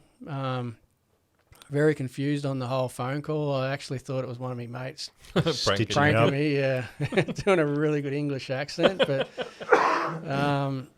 it turned out that this was a new team, and it was going to be a satellite team to the 10K Honda team, which was a factory Honda World Superbike team, or 600 team that they were going into Superbikes. So they were building engines and stuff for this team, and they wanted to groom someone in that championship to then obviously go world championship after that. So within the space of a few weeks, I was getting me sponsorship visa and everything sorted. I'd signed with this team, Team Vitrans it was called, on a 5-blade 1000. So there was a lot to get organised in a really short period of time. Tell me the money was good. The money was pretty good, yeah. The money was pretty good. When you're earning pounds and then bring it back to Australia, and it was really good. Yeah. But for me, it was that was the ladder I needed to go to the next stage in the game. But like I was saying earlier about learning, outside of school learning, this was a big learning curve. Going from living with my parents, I just turned 21, and all of a sudden I'm on a plane. I knew not one person in England. Flying to, I remember crying in the airplane, and this old bloke beside me makes watches. He's probably a billionaire, but I should have hit him up for sponsorship, but. He's just like, what are you doing? I explained to him. He's like, Jesus, you're brave. I remember leaving Australia. It was 43 degrees. And I remember the doors opening up at Heathrow, and it was 3 degrees. You had thongs and shorts on, didn't you? Yeah. So what the hell am I doing here? And I knew no one. I didn't. And all I knew that one of the team coordinators, she was meeting me at the airport. And she was going to take me to a house and basically try and get me set up. So all of a sudden, I'm in a foreign country, knew no one, had to get a car. I had to get insurance. I had to open a bank account. Wow. I had to then, once I found somewhere to live, I had to start paying rent. Mind you, I was living with mum and dad, so I was really babied at this stage. And he was looking for dim sim. Yeah. It really was a lot of jar meals and frozen meals at that point. But so I got all that sorted, and then it was a matter of now I've got to try and find gear, like leathers and helmets. So the team doesn't supply you all that sort of stuff? No, that's all up to the rider, individual to, and you get paid to wear this stuff. So it really is who's got the best gear and the most money. So I was all over the country going from leather supplier to leather supplier. I ended up doing a deal with AGV Sport. So I'm over in Italy, getting measured up in Italy. So organising flights for that. It really was a big learning curve. Yeah. But it was a good one. It was a really good learning curve. Wasn't all that it was made out to be with the race team. So the race team was brand new. And when I got there, I'm like, right, show me where the bikes are. This is, all it's about for me. And I walk in and it's 2 road bikes sitting there still with road bike fairings on it. So they strip them down and they build the engines. They put different swing arms and handlebars, everything. But they keep the chassis and engine of the standard road bike. But it was still a road bike, and we were only a few weeks off starting the test. So I was starting to wonder whether I'd made the right decision at that point. So how do you negotiate that contract? Like, obviously, back then, I don't think FaceTime or Skype and everything probably wasn't a bit that big back then. But No. is that just done all over the phone, and you have to trust in that, or could you ring someone else and say, "Hey, is this guy for real?" Or what do you do? Yeah, it was worrying times. Like you said, there was no social media. I had no idea about the team. I knew that the championship was competitive. I had no idea how competitive it was. But all I knew was the money was in my account, and so my sign-on fee was paid. So I had no choice. I was going. Yeah. And it was a big risk, but it was a good risk. Was it exciting though? Like, I know you say it was daunting, and you never lived away from home and everything. But was it exciting? I was shitting myself. There was no other way to put it. Like, it wasn't exciting. It was exciting when we got to the first round and there was 60,000 people there, and it was like nothing that I expected. Wow. Then it was exciting. Yeah. So silly question, but why didn't Mum and Dad go over with you when you did your maiden voyage? I actually don't know. Yeah, okay. I don't know. So he's 21. He's on his Yeah, own. yeah. Yeah, They said finally we get a free weekend. I just thought it was interesting because they've been with you the whole way. I thought maybe they might have went just for that first week to help you settle in, but you know what? You got thrown in the deep end, didn't you? Yeah, I did. I have no idea why they didn't come with. They did come over later in the year. Yep.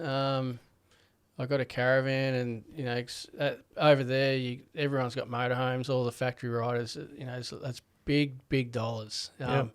For me to explain what it's like, it's I can't explain it. Like, every round there's 60,000 spectators. We're just like, the riders are treated like gods over there. Royalty. Yeah. Yeah. So, all right. Well, so compare that to an Australian, like at Phillip Island. How many people turn up at Phillip Island? Be lucky to get 1,000 spectators there. Really? Yeah. Unless it's MotoGP. That's but right. That's it. The rest of the year's like so Superbikes in the hundreds or 1,000 or something. So even Superbikes back then, you were getting 1,000 people. Yeah, there wasn't a lot of following here in Australia. Still isn't a lot of following here in Australia. Oh wow. We've got some of the best riders in the world here in Australia, and it's really competitive racing, but it just doesn't have the following. The motorbikes over there is so popular. It's like football here. Yeah, okay. Probably even more so. It's got more history, hasn't it? Yeah, I got there, and there's tents, marquees set up with all the riders' merchandise. I had my jumpers there with my name on the back and my number, and it was just, they have like a theme park at the racetrack, and it's like people flying in helicopters and big motorhome. I can't just explain. surreal, isn't it? Yeah, it is. Yep. So that's unreal. it was a big learning curve. Throw that on top of everything else you just went through when you got there. Yeah. So I bought a caravan and I towed that to the track. I remember, what car did you have? I borrowed a mate's Peugeot. I was on the M1 or something that shit itself, and so I'm stuck. First round, I'm stuck on the side of the freeway, and I'm trying to ring around to people I've sort of met to see whether they'll come and pick me up. So we sat there for quite a few hours before we actually got to the round. So that was the first race meeting. And they had your bikes ready? Yeah, they had the bikes ready just. They didn't have all the bits that we were promised. No test hit? So we did some testing prior to round one, and I rocked up at Silverstone. And that was the first time I'd actually seen the bike in its flesh as a race bike. So I've gone from, in Australia, it's production superbike. So it's a road bike, and they take the road fairings off, put race fairings on, put some suspension on it, put an exhaust on it. The rest of it's pretty much a road bike. Over there, it's an FIM spec superbike, which means they do all the engine work. There's different gearbox, different swing arm, different wheels, different everything. So you got an engine and a frame, and that's about it. And the rest of it is what the mechanics build, basically. So they're a very special piece of kit. So I remember it as clear as day, because this bike in Australia, 180 horsepower. Bike in England was 220. Ooh. Close ratio gearbox, so that means that just feels 10 times more powerful because you're just changing gears so much more quicker. And I remember just going out the back and getting to the first main straight and opening this thing up. And I was like pushed back in the seat, and I got to the other end of the straight with the biggest grin on my face. I'm like, I'm home. This is where I need to be. So that was your first test day? That was my first test day, yeah. The bike was missing a load of parts, and 10 Carter were there watching me to see if they could help. But the bike was the team was very raw and a long way behind the 8-ball to start with. Okay. So we struggled all year. The bike wasn't where it needed to be. We had loads of clutch problems on that Fireblade. We were still finishing top 8 in the British Championship, which now is really good. Back then we didn't think I was doing that great. But to finish top 10 in the British Championship is a really big deal. And I was racing against world factory teams. And so we done really well as a privateer team over there, really, really well. But it was a very, very tough slog. So how many races in that season? We were racing every second weekend. Yeah, so that's more like it, yeah. isn't it? So it was busy, very, very busy. So you get there on the Thursday, you set up your motorhome or caravan in my case. Team had 3 transporters, hospitality, 30 staff, 1 rider, myself. Wow. We were sponsored by... All that for you? Yeah, apparently. So King. it was Royalty. it was just different. It Yeah. really was different, and there was a lot of pressure. All that hard work for everyone in the team all comes down to what you do on the racetrack, and I found it really hard. That was a big learning curve again, to learn to focus on what I was doing and trying to do the best job as a team that we could. And the biggest thing was for me is try not to let everyone down. If I didn't perform, I felt like I let all those staff members down. So very different, very big. Like I said, I can't explain how big it was. It was really funny because, like, not sounding like a knob, but I couldn't walk from my pit garage to the toilets without getting mobbed by people for signatures. And then I come back home, and my mates like, "So what have you been up to?"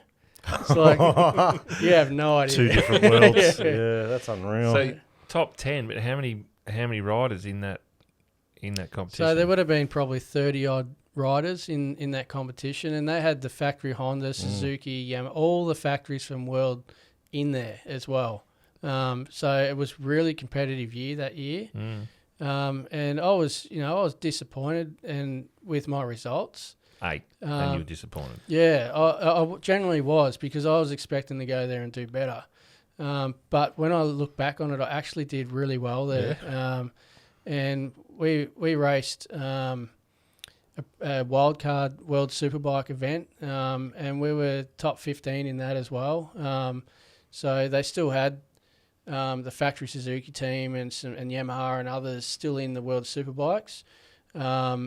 So they raced at Brands Hatch, and we just went wildcard, my team. But I got a really bad start, and I was, way back, and I worked my way up. I can't remember the exact position, but I know it was in the top 15, and I was really happy with that. But it was just a lack of knowledge and parts with the team. But other than that, we had a good year. Frustrating when the bike let you down? Yeah, the bike, and I was running Pirelli tyres, and this is the reason everyone went from World Superbike into British Superbike, because it was still open tyre, Michelin, Dunlop, all the rest. So, but I was stuck on the Pirelli tyres, and my team was the Pirelli development team. Okay. So they got a lot of funding off Pirelli for me to test the tyres, and the tyres were shit. Yeah, and I kept getting black flagged, and black flag means you've got something wrong with your bike. And they were pointing an oil flag at me, thinking that I had oil leaks all the time, but it was my rear tyre smoking all the time. Wow. So I was constantly getting pulled in, check over my bike. No, there's no oil leaks, back out. And I had that clutch problem. So, and I was really, my strong point in my racing career was my starts. I was hopeless at qualifying, but I always got around it because I always got a good start. I couldn't get a good start because I didn't have a clutch behind me to support it. So it was a really tough year, but we had fun and learnt a lot from it. Good, very, very good experience. Yep. You got mobbed by fans, and I got mobbed by fans. and you Yeah, got to tour around the countryside. Yep. No, it was really good. It was an eye opener. Yeah. So did you stick with that team the following year or the following season, or? So I believe it was the same year. I got a phone call from the Yamaha World Supersport team. They were watching what I was doing, and they asked me if I wanted to come and race a Supersport bike at I think it was Imola in Italy, and as just a guest rider because their second rider was doing pretty bad. And I'd never raced a World Supersport bike before. It was, again, it's like a full factory engine, close ratio gearbox. It's something I was never familiar with other than the Superbike I just started to race. So I said, yeah, why not? I'll give it a go. So I flew over to Italy, and no testing, straight into this world race. Never been on the bike? No. And all the mechanics spoke German. I spoke jack shit German, wow. so it was very difficult to communicate with them. But did you pull out the Nokia and put the translator on it? yeah, it was a big learning curve again. But that was another little ladder that I got to climb. Because I was hopeless in the practice, and I got a little bit quicker and a little bit quicker, and I think I finished 7th in the race, in the World Supersport race. And then they're like, wow, we didn't expect you to do this. The rider who I was there to try and outdo, he was like 15th. So I smashed their other rider who'd been riding for him for 2 years. So and this is the first time on the bike? On the bike, yeah. So they've gone, can you do the next round? The next round's at Magny-Cours in France. So I'm like, yeah, why not? It's the following weekend. So I ended up going to France, and again I finished like up in the top 10 as well. Actually, the first might have been maybe 10th, and then I think the second one might have been 7th or something. So I betted it again.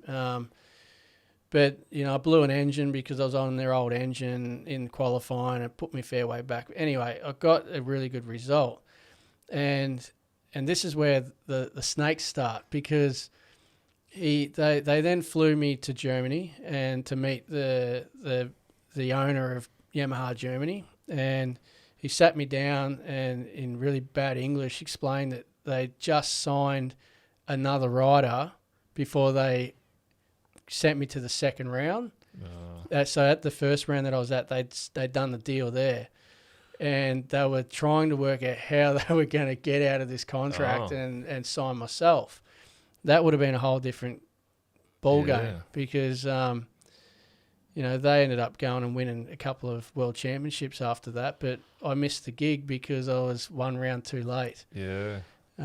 So then it was good because I started to meet people in that paddock, and just a bit of networking got me into the FIM Cup on the 1,000, which is on 1,000cc, but it's not the Superbike, the top tier, it's the one under it, which is a really good breeding ground. Up to the age of 20, I think it was 24 or 25 at that point, was the cutoff limit. And at that time I was still, I think I might have been 23, must have been 24 cutoff period, something like that. So I had 12 months to race in this Superstock Championship, so I jumped at it. It was for an Irish team.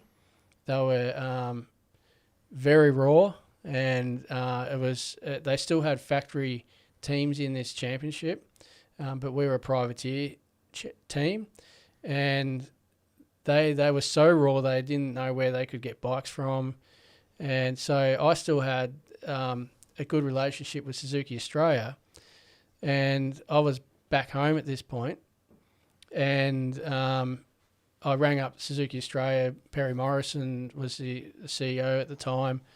Said, how do I go about getting a couple of the new bikes that have just been released at the world launch?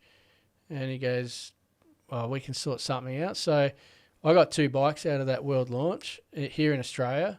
I went to AJ's Motorcycles. I used all their tools in there. We built 2 bikes because they were super stock bikes. They just needed some fairings on them and bits and pieces that the mechanic flew over from Ireland. We built them together, put them in a crate and sent them over to Europe, to Ireland.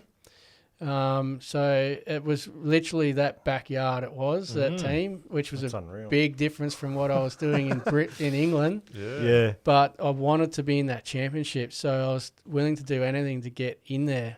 Yeah. So that's a step up? Like you're now stepping up again, or you're just trying to, like, that championship obviously is the next level?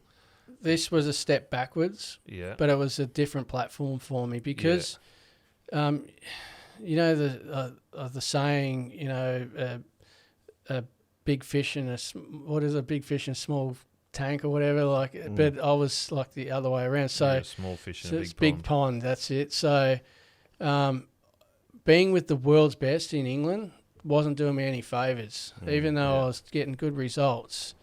I did try to get a good ride there, and it is really about the team around you. Yeah.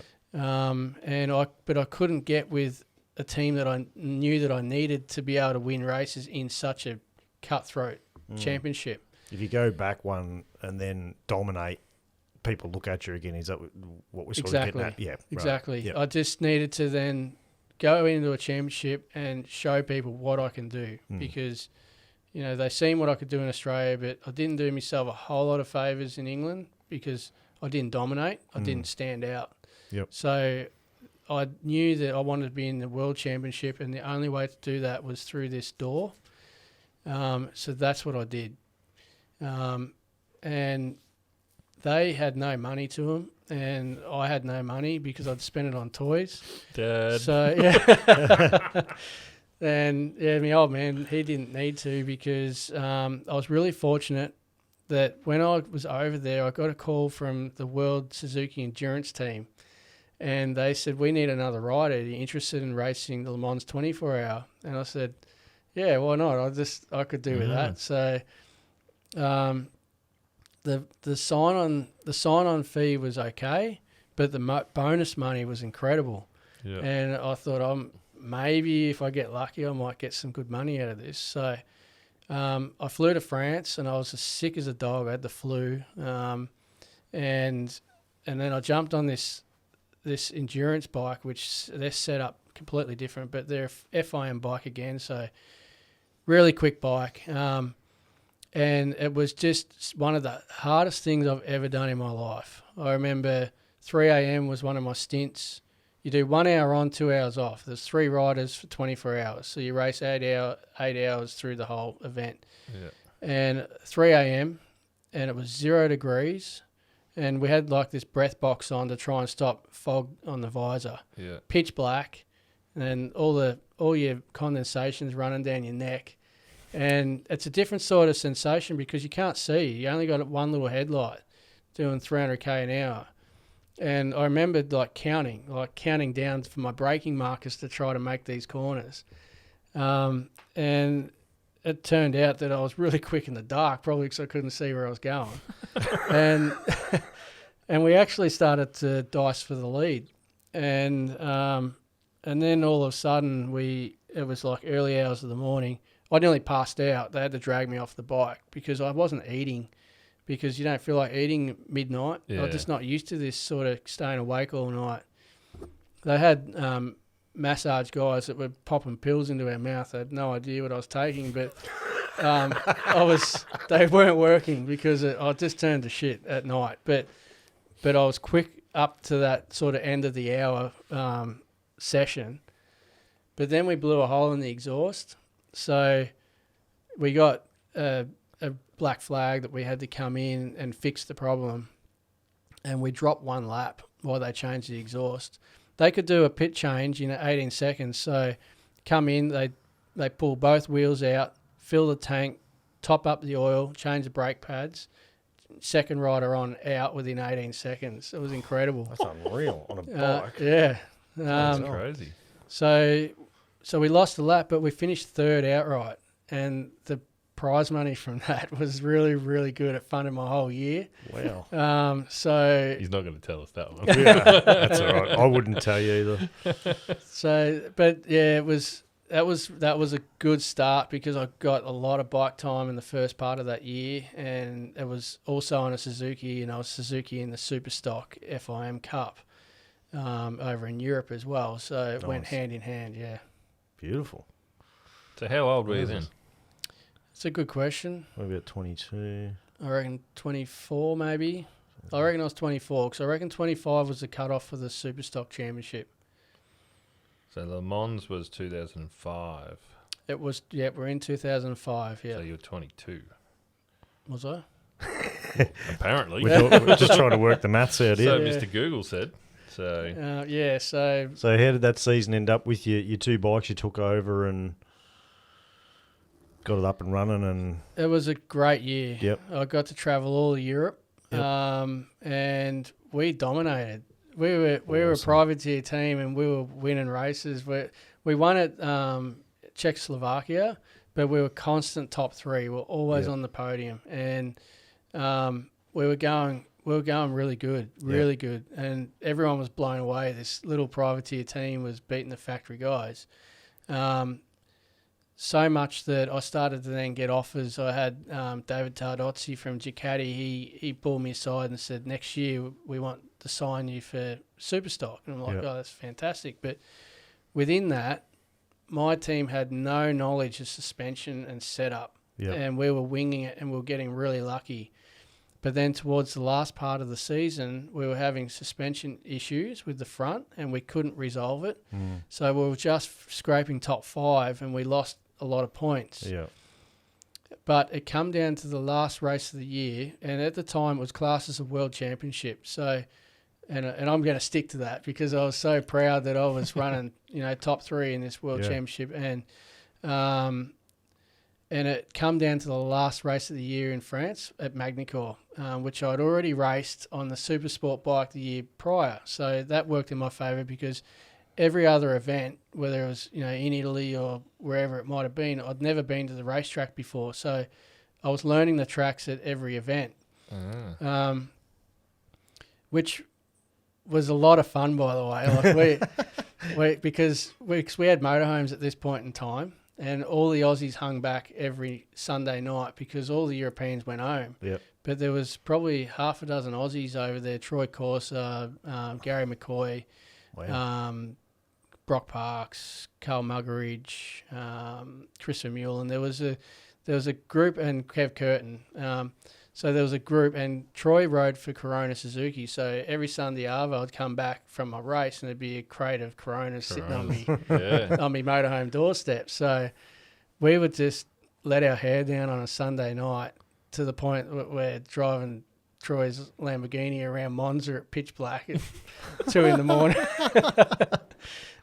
But like it was just good fun, and those guys were such a fun bunch to be with.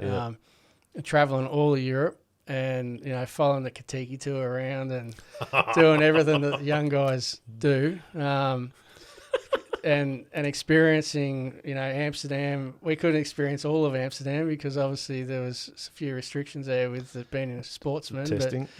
But we really lived it up that year, and that was a good year to remember, not just for the racing, but as a lifestyle as well. Yeah, for sure. Great memories there. Yeah. It come down to the last race of the year. Yeah. And I think it was the second lap in. I was running third. All I had to do, it was whoever won out of us 3, Kane and Soffenglue, Didier Vancumil and myself. And I was quick all weekend, and I was sandbagging a little bit. I was holding back because I didn't want to show these guys how good I was feeling. Yeah. But out of just nowhere, I just got taken out. So a wild card French rider from 13th position crashed across the track. His bike come across the infield, missed the other two riders and took me out. So this is where the ladders come in. Yeah, the snakes come in. Yeah. Sorry, the snakes, you're right. Yeah. The snakes come in. I've been cleaned up, rode the bike off. I broke my collarbone in 5 places, my shoulder blade, knocked myself unconscious. And it just I come third in the championship. It really knocked the wind out of my sails. Mm. And not only that, just a couple of steps back, because I've done so well at Le Mans, Suzuki asked me to do the Boulder, which is a 24-hour at Le Mans. But the championship had this rule in place that you're not allowed to ride at that track a week prior. Oh. So I was all set up. I had new leathers. I had everything because I committed to do the Boulder with them. And then the FIM championship, the World Championship, got wind of it and said to me, you can't do it. If you do it, you get disqualified from your super stock race. You lose all points. So I had to forfeit the Boulder 24-hour to do this last race to try and win the championship. And then I got taken out. So that really rubbed salt in the wound. Yeah. You slid down a big python there. Yeah. Yes. So you come third in that championship. It's still a bloody good effort, though, isn't it? It was a good effort, but just not winning the championship didn't get me where I wanted to go. I then got some knocks on the door from other super stock teams, some factory teams. And, I could have probably won the championship if I had another round, but the following year I was too old by a couple of months with my birth date. I don't know how it all worked, but I missed the cutoff, only by 8 weeks or something. Yeah. 2 years later, they changed that and opened it until like 30 years old or something. So I really missed the boat there. Thing that really got me going, though, is we had the after party and I was in a brace trying to hold my shoulders back and having a beer. And one of the Yamaha Germany, who they won the championship, they come first and second. One of the mechanics, and I knew him because I raced his super sport bike the year prior, come up to me and said, Craig, I feel for you. And I'm like, why? He's like, because we cheated like all shit all year. And they beat me. They only beat me because I got taken out at the last race. But I was so devastated that, because it's a super stock bike, you're not allowed to change the engine. They seal them and you can't change anything. But these guys got away with it. So they didn't win fair and square. Oh. So it was really... And someone let the cat out of the bag. Yeah. But obviously it's the race over. I can't do anything about it. So... Wow. It was... not without probably making a dick of yourself. That's right, yeah. You could get them disqualified or something, but then it's just... it wasn't worth it. Yeah. Wow, that's so crazy. I was in a dilemma then, do I try and get back into a World Superbike gig or do I go back to a Premier class like the British Superbikes? So then I started shopping around and that's when I ended up back in England. Okay. So was anyone hunting you down at this stage or you sort of started just making your way? Tardozzi made it really clear to me that after a couple of poor results and then being taken out that they didn't want to sign me anymore. So, and then like I said, I had some super stock teams wanting to sign me and one of them was a Ducati team and there was the factory Suzuki team. They both were really keen on signing me, but I ended up just being that little bit too old by the 8 weeks or whatever it was. So there was no point in me going World Superbike because I was back in the same position that I couldn't shine in that. And I felt that I knew the tracks now in England and I knew the teams. And there was a team, Hawk Kawasaki. They were a really good team. Yep. There was a new bike release that year, so that was an unknown, and that was a big gamble on my behalf. But they wanted to sign me back in England, and the year prior, their bike was really good. So I decided to go down that track. Yep. That's all right. It's back into a team. How'd that go for you? You got mobbed again. Did it? Shit, that was the biggest snake of them all. That was the gamble that didn't pay off. It didn't pay off. The bike was a really bad bike. It just didn't handle, and it didn't last long. They ended up, Kawasaki got rid of it and replaced it pretty quick. But it was a really tough year. Had no results. I was nowhere. I was just beating my head up against the wall all year. I had issues with the team, weren't paying me. I didn't have the bike that I was promised. It just was just a really bad year. And at this point in time, after being taken out in the last round of the Superstock and those couple of things that happened, I was down. Yeah. And I needed an up. Yeah. And I couldn't get it from where I was. I was in a really bad place. Yeah, winning the race might have done that for you, but might have done that, but it just wasn't to be. I couldn't even get a podium. So I found that really tough. That was probably the hardest point in my career. Yep.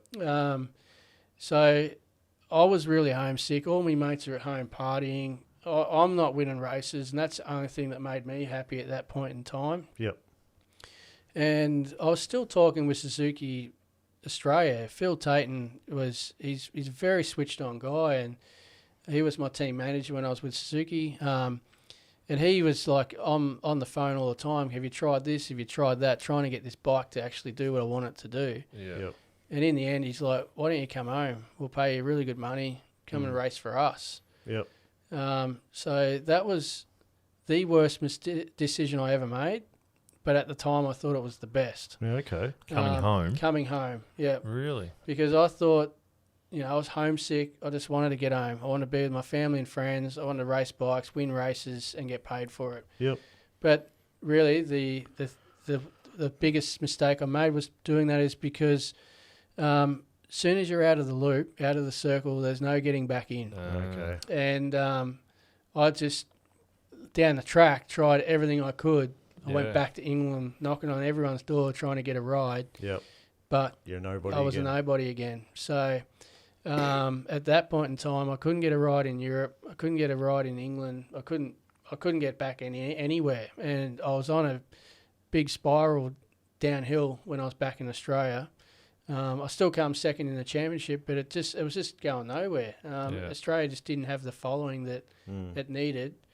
And I didn't have the bike that I needed as well. And not only that, I wasn't in a good state because I wasn't able to get back from where I was when I left Europe. Yep. Struggling. Big time. Yeah, okay. So you moved back home with Mum and Dad, though? I moved back to Shepparton. Yeah. I built my own house. Okay. So I paid a builder to teach me how to build a house. I went on a builder and we built it together. Okay. Only because I started to think of Plan B because things weren't going how they should. So I did that. I still raced here for Suzuki, and I was up against a lot of roadblocks, and they started to threaten to replace me, but I was having multiple engine failures, and there was lots of things going wrong. So you finished second in the championship. Finished second, and then I re-signed with them for the following year, and that's where it all started. Oh, then it went downhill. Yeah. And at that point, I started to notice that I just wasn't where I should be, and I wasn't the rider that I was when I was over there. I think all those knocks really took a toll, and I was struggling to get back out of it. And at that point, I thought I need a change, and that's when I decided I wanted to try and run my own race team and probably try a career in another avenue because I knew that I wasn't getting back to where I wanted to be. I was starting to get old, and I didn't have the results on the board that I needed to then get back into a good ride back over in England, which was it's a big mental game, and coming out of being somewhere where you climb so quick into such the limelight, if you like, and then to then just be knocked on your ass and trying to get back out of that dark hole was a lot of hard work. What did you do? Well, I started my own race team Yep. because I figured that I needed to do something. Yep. And again, my old man put his hand in his pocket at this time, and we got sponsors on board. Shep Motorbody is our family business. They built a prime mover, and I had some good people behind me. We done a lot of PR, but there was no money. There was just no money in Australia. No one wanted to help, and I just found it very, very difficult to do. Because I was racing for my own team as well. Yeah. So I'm trying to run the race team. I'm trying to organise accommodation, travelling, parts for the bikes, get the mechanics to build the bikes, all the bits that come with it, Yeah. and then go and race it at the same time. Found it very challenging. You kind of went into something thinking it might help you, but it probably created some more dramas too, didn't it? It did. Yep. Yeah, it did. You're right. It just it made life even harder because I was this spoilt brat who just had everything handed to him when I was racing over in Europe. Had multiple team staff doing whatever I needed to then having to do it all myself. And it's just it was this hard work. I can't explain it. But, it was very difficult, but it was also it was about the bigger picture, and that was trying to get this race team up and running. Yep. So I had something to fall back on later. If I was to have my time again, I'd definitely be doing an apprenticeship or something before I go overseas and race, because you got this constant pressure in the back of your head going, you got nothing else. You have to make this work. So then it doesn't become as enjoyable that way. So how did the race team go? Other than it was hard, like doing it all yourself, you didn't have your 30-man crew and your hospitality tents and shit. But how did you compete? Like, did you go okay or? Yeah, we went pretty good. We won races in Australian Superbikes. We won in Perth, and we were always in the top 5. And I'm not sure. I think I won the privateer Australian Superbike Championship that year. I've got you as first in the privateer. Yeah. So that was good.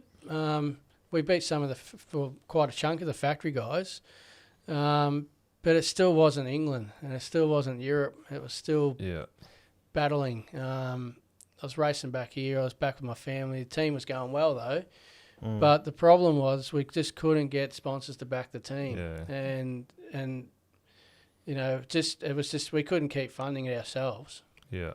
So you burn a bit of cash. Well, we probably burnt too much, and it wasn't going anywhere. It wasn't achieving anything.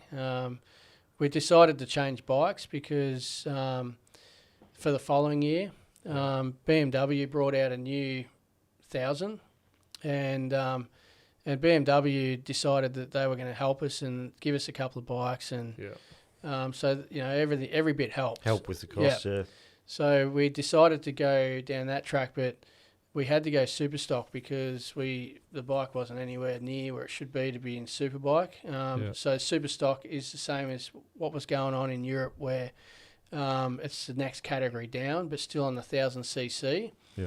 And a cheaper way of doing it. So we ended up opting to go down that track, and we missed a couple of rounds at the start because the bikes weren't ready, and we come second in the championship. We would have won it because we won every race from there on end, but because we missed a couple of rounds at the start, we come second. At that point, I realised we were going nowhere. I couldn't keep funding the team. I couldn't keep asking my parents for more money. So I ended up jumping ship to another team at the end of that year here in Australia as well.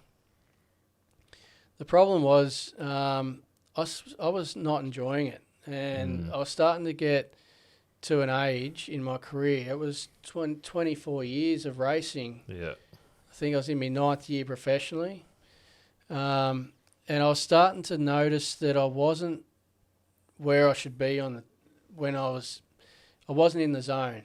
And I was starting to notice that I was starting to get a bit scared as such. I believe everyone's got this maturity level where they obviously come in at a different time, And mine on the racetrack come in quite early because I've still got mates now racing in England, and they've just won a British Championship. So at my age, so 39 is old, as in a racing field. But I was 30, and I was even 30. I think late 20s, 28. Yeah. 29. And I was starting to notice that I was going off tune, and things weren't. I wasn't taking that little bit extra risk. You weren't going flat stick with a smile on your face. No, anymore. that's right. I was thinking, I can't hurt myself this weekend. Yeah. You know, I've got commitments, and I had a house mortgage I had to pay for, and it's a funny thing, life, isn't it? it is. So It takes a big turn. So it was at that point where I started to weigh up other options. So is that like you lost a bit of nerve, or? Yeah, I did. There's something that sort of plants in your brain at a certain age. Yep. And it was you can't you can't break that late. You got to break a little bit earlier. Yeah. You know, you can't get on the throttle that early. You know, you're going to hurt yourself. So things started to play on my mind, and at that point, it's game over. And I realised that. So that's where I had to start making a few changes in life. Did some of those crashes, like you've had a few crashes in your life, is that right? Yeah, I've had some really big crashes. There was one when I was 17 with Yamaha. I was in England. Sorry, not England. I was in Queensland, and I got taken out from behind, and I went into a concrete wall at probably about 120, and they thought I'd tore my pelvis off my spine. So I was like laid up in hospital for some time with that. I broke like metatarsus in my foot and broke my heel off all in the same crash. Like I really knocked myself around. So that one sort of that registered that this can be nasty at times. Yeah. And like I said, in France, I busted my shoulder up really bad. Yeah. And then like that was in late 2005 that I busted my shoulder up, and then the following year I went and raced in the UK, and I had a couple of good crashes there and re-broke my shoulder. Well, I've got one here. Okay, so where are we here? So this is at Donington, and this is where I re-broke my shoulder. I was going really well at this track. It was really wet, and I was 2 seconds a lap quicker than first position, so I was coming through the field really quickly. Where are you on this now? Right there. Timed that The well, one didn't I? upside down. Yeah. You'll have to go back again now. Is that replay it? So you re-broke your shoulder in that crash right there. Yeah. So for those of you are listening, Craig's come around a corner, slid, and it sort of bit. Yeah, That's it's what we call a high side. Yeah. I lost the rear, and it's re-gripped and thrown me over the handlebars. And amazingly, when you watch enough MotoGP, that looks like something that happens all the time. It does. Like you see much worse than that on the TV. Yep. But that's all it takes. That's all it takes. And I had a pretty weak shoulder at that point. Yeah. You got up and walked away. Yeah, I raced the following weekend. Mate, I actually raced it. Tough these blokes that race. I remember that. I raced at this circuit, and it had a really fast back straight with a kink in it. And like I was saying earlier, that bike was a pig of a bike. Yeah. And I was going through this kink, and the thing got head shake where the handlebars go from lock to lock. And I was hanging on that hard with my right arm because I'd broken my left shoulder. I tore the AC joint on my right shoulder as well. So I had to finish that weekend with a torn AC joint and a broken collarbone. So it was a very difficult race. I was going to say, yeah, that's nice. The only two things is holding on is your hands on the bike. The one thing I can't get my head around when you're watching things like MotoGP and that when you'd be sitting there watching a race and then all of a sudden they put it on the speedo or those, come up on the screen and all the corners that look like they're doing 40 Ks an hour in, they're still doing 180 or something, and you sit there scratching your head. Yeah, it's quick. It is really quick. And like some of the MotoGP guys are like up over 340 K an hour, and we were doing, at times 300, 320 I actually raced a jet in that was in Wales at the Valley Air Base, I think it was called, or something, over in the UK. Yep. and they had a jet there that they wanted me to race, and it was geared for 320. Yep. And I flogged this jet, by the way. It was a great race, Yeah, but nice. it was pissing down rain. Yeah. So I spun the whole way Wow. from one end of the runway to the other. Yep. They had a police car behind us with a radar. Yep. They were gone. We Left didn't for know dead. where they Yep. where they went. But it was actually I was quite lucky because it was so wet. I was looking over my shoulder and I was beating the jet, and I'm like, at some stage this runway runs out. Oh. And so I thought I better start pulling up.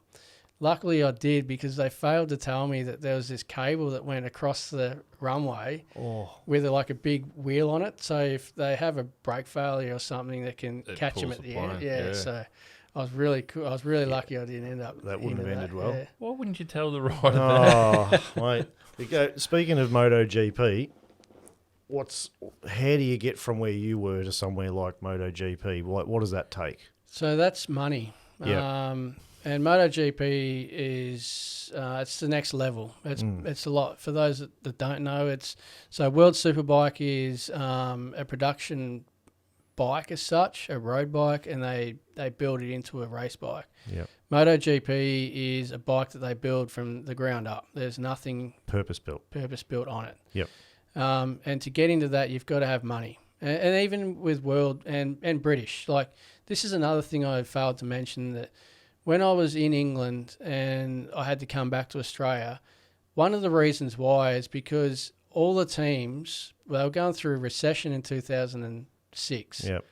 So all the teams then said, we're not paying you money anymore. You need to pay us. So a lot of the riders in England were going around, and they were from England, so they had mates and they had businesses. Just they get could people to help them get on board. You give me £300,000 and I'll give 200 to the team and I'll keep 100 for myself. Yep. For me, I had none of that. So, and I was young and stubborn and just said, you know what, I'm not paying for a ride. I deserve better. And this is a mentality I had, and a mentality I look back on and think, you idiot. You know, I was always over there going, I deserve better. Not look at where you are, look at what you've got. Yeah. And that's one regret I've got. I never took in what I had. Yeah. I talk about traveling Europe, the fun times we had. Yeah. I never enjoyed it because I was so focused on the next race and how I was going to win that race. I never, until now, I sit back here in Australia going, wow, like, I had it really good. Yeah. I didn't think that back then. Yeah, okay. Do you think somewhere along the way, like maybe one of the mentors you had could have helped? I don't think no disrespect to the mentors I had, but I don't think they ever got to experience that. Yeah, okay. So, and I think there's only one way to know how to handle that, and that's by being for there sure. and doing it yourself. It would have been handy for you to have had one when you were going over though. Definitely, and I kind of did. I had Peter Goddard, who he's a world endurance champion, and he was helping me trying to find a team for me to settle into, but he was working for other teams and he was busy but I had Kev Curtin, who I was talking about earlier. Yeah. He was there for me and he steered me in the right direction. He helped me get those couple of breaks I got over there. He sort of planted the seed with those teams. Yeah. So that was good. Yeah. But I don't think you'll ever understand the ups and the downs of the sport until you've experienced it and come out the other end and gone, well, that was a roller coaster. I guess what I'm saying is how you think you could help someone who was heading in that direction now. There's a couple of things. So I think you need to get over there as soon as you can, and you need to get into that circle as soon as you can. Yep. If I had been in the circle earlier when I was progressing as quick as what I was, I think I would have opened a few more doors before it was too late. Yep. And the other thing is learning, and this sounds a bit weird, and I'm not like one of these weirdos, but it's about... we are, so... fit in. Learning yourself and learning your strengths and weaknesses. And to do that, you need to really, as I was saying earlier, go out and do different things and experience different parts of life. And for me, it was getting on the mountain bike and learning one thing I've learned on a mountain bike is I overheat really, really quickly, and it fatigues me really quickly. Now, I had lots of people going to me, you need to be fitter. Why are you sweating so much? You're fatiguing in qualifying. Yep. You need to be fitter. And here I am slogging my ass out trying to get fitter. It wasn't that at all. I never knew that back then until I learnt it. Now I've retired on a mountain bike. I was overheating. So, I could have done lots of different things with ventilated suits and so forth. Yep. But, it's just, it's really, I think it's all about the experience and learning as you go. But you're right. If I had someone that's got my knowledge in my ear back then, probably would have been a bonus. Yeah, it's certainly tough in that regard. We talk about this with all the elite sportsmen and like there's been people that have gone overseas, even younger in age. Yeah. There's, people like before AIS came in their sports, and it's just interesting to find out. Yeah. And the decisions they make along the way The pathways. It affects the rest of your life, but you don't know any different. It's some people get lucky, some don't, sort of thing. Yeah, that's right. Yeah. But so you mentioned early on that one of the hardest things for you to do was to talk to your dad about that you've had enough. Yep. How did that go down? Did you call a family meeting and get the sister in and everything? No, I ummed and ahed about it throughout that last season, and I wasn't enjoying it. I think my family knew I wasn't enjoying it anymore. Yeah. And I got to the last round of the championship, and I just said to the whole team, including my family, I'm done. That's it. I'm out. And everyone accepted it because I think they knew it was time.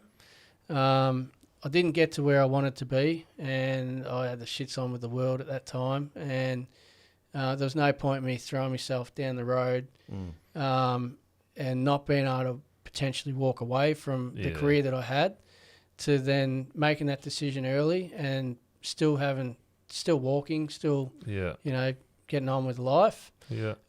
So I think everyone knew the time was right. Dad was okay? Yeah, he was fine. I think we're all a little bit, well, now what? Yeah. It's because, and that's something that I've struggled with to date, that I had what I had, and now I just live a normal life, and I struggle with that. I struggle not racing. I started doing a little bit of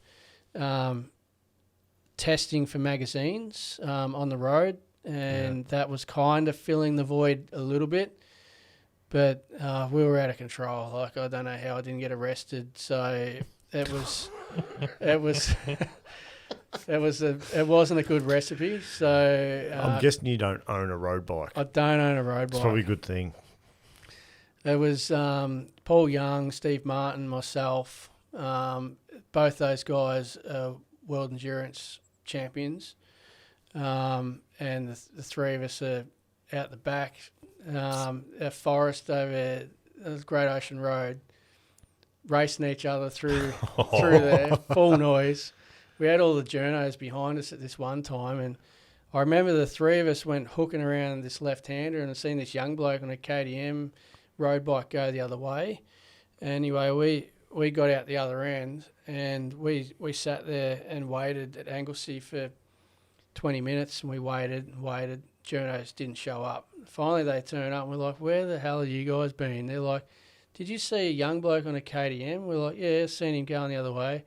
They said he got so flustered by these three blokes going the other way, he ran off the road into the bush, and they had to drag his bike out of the bush.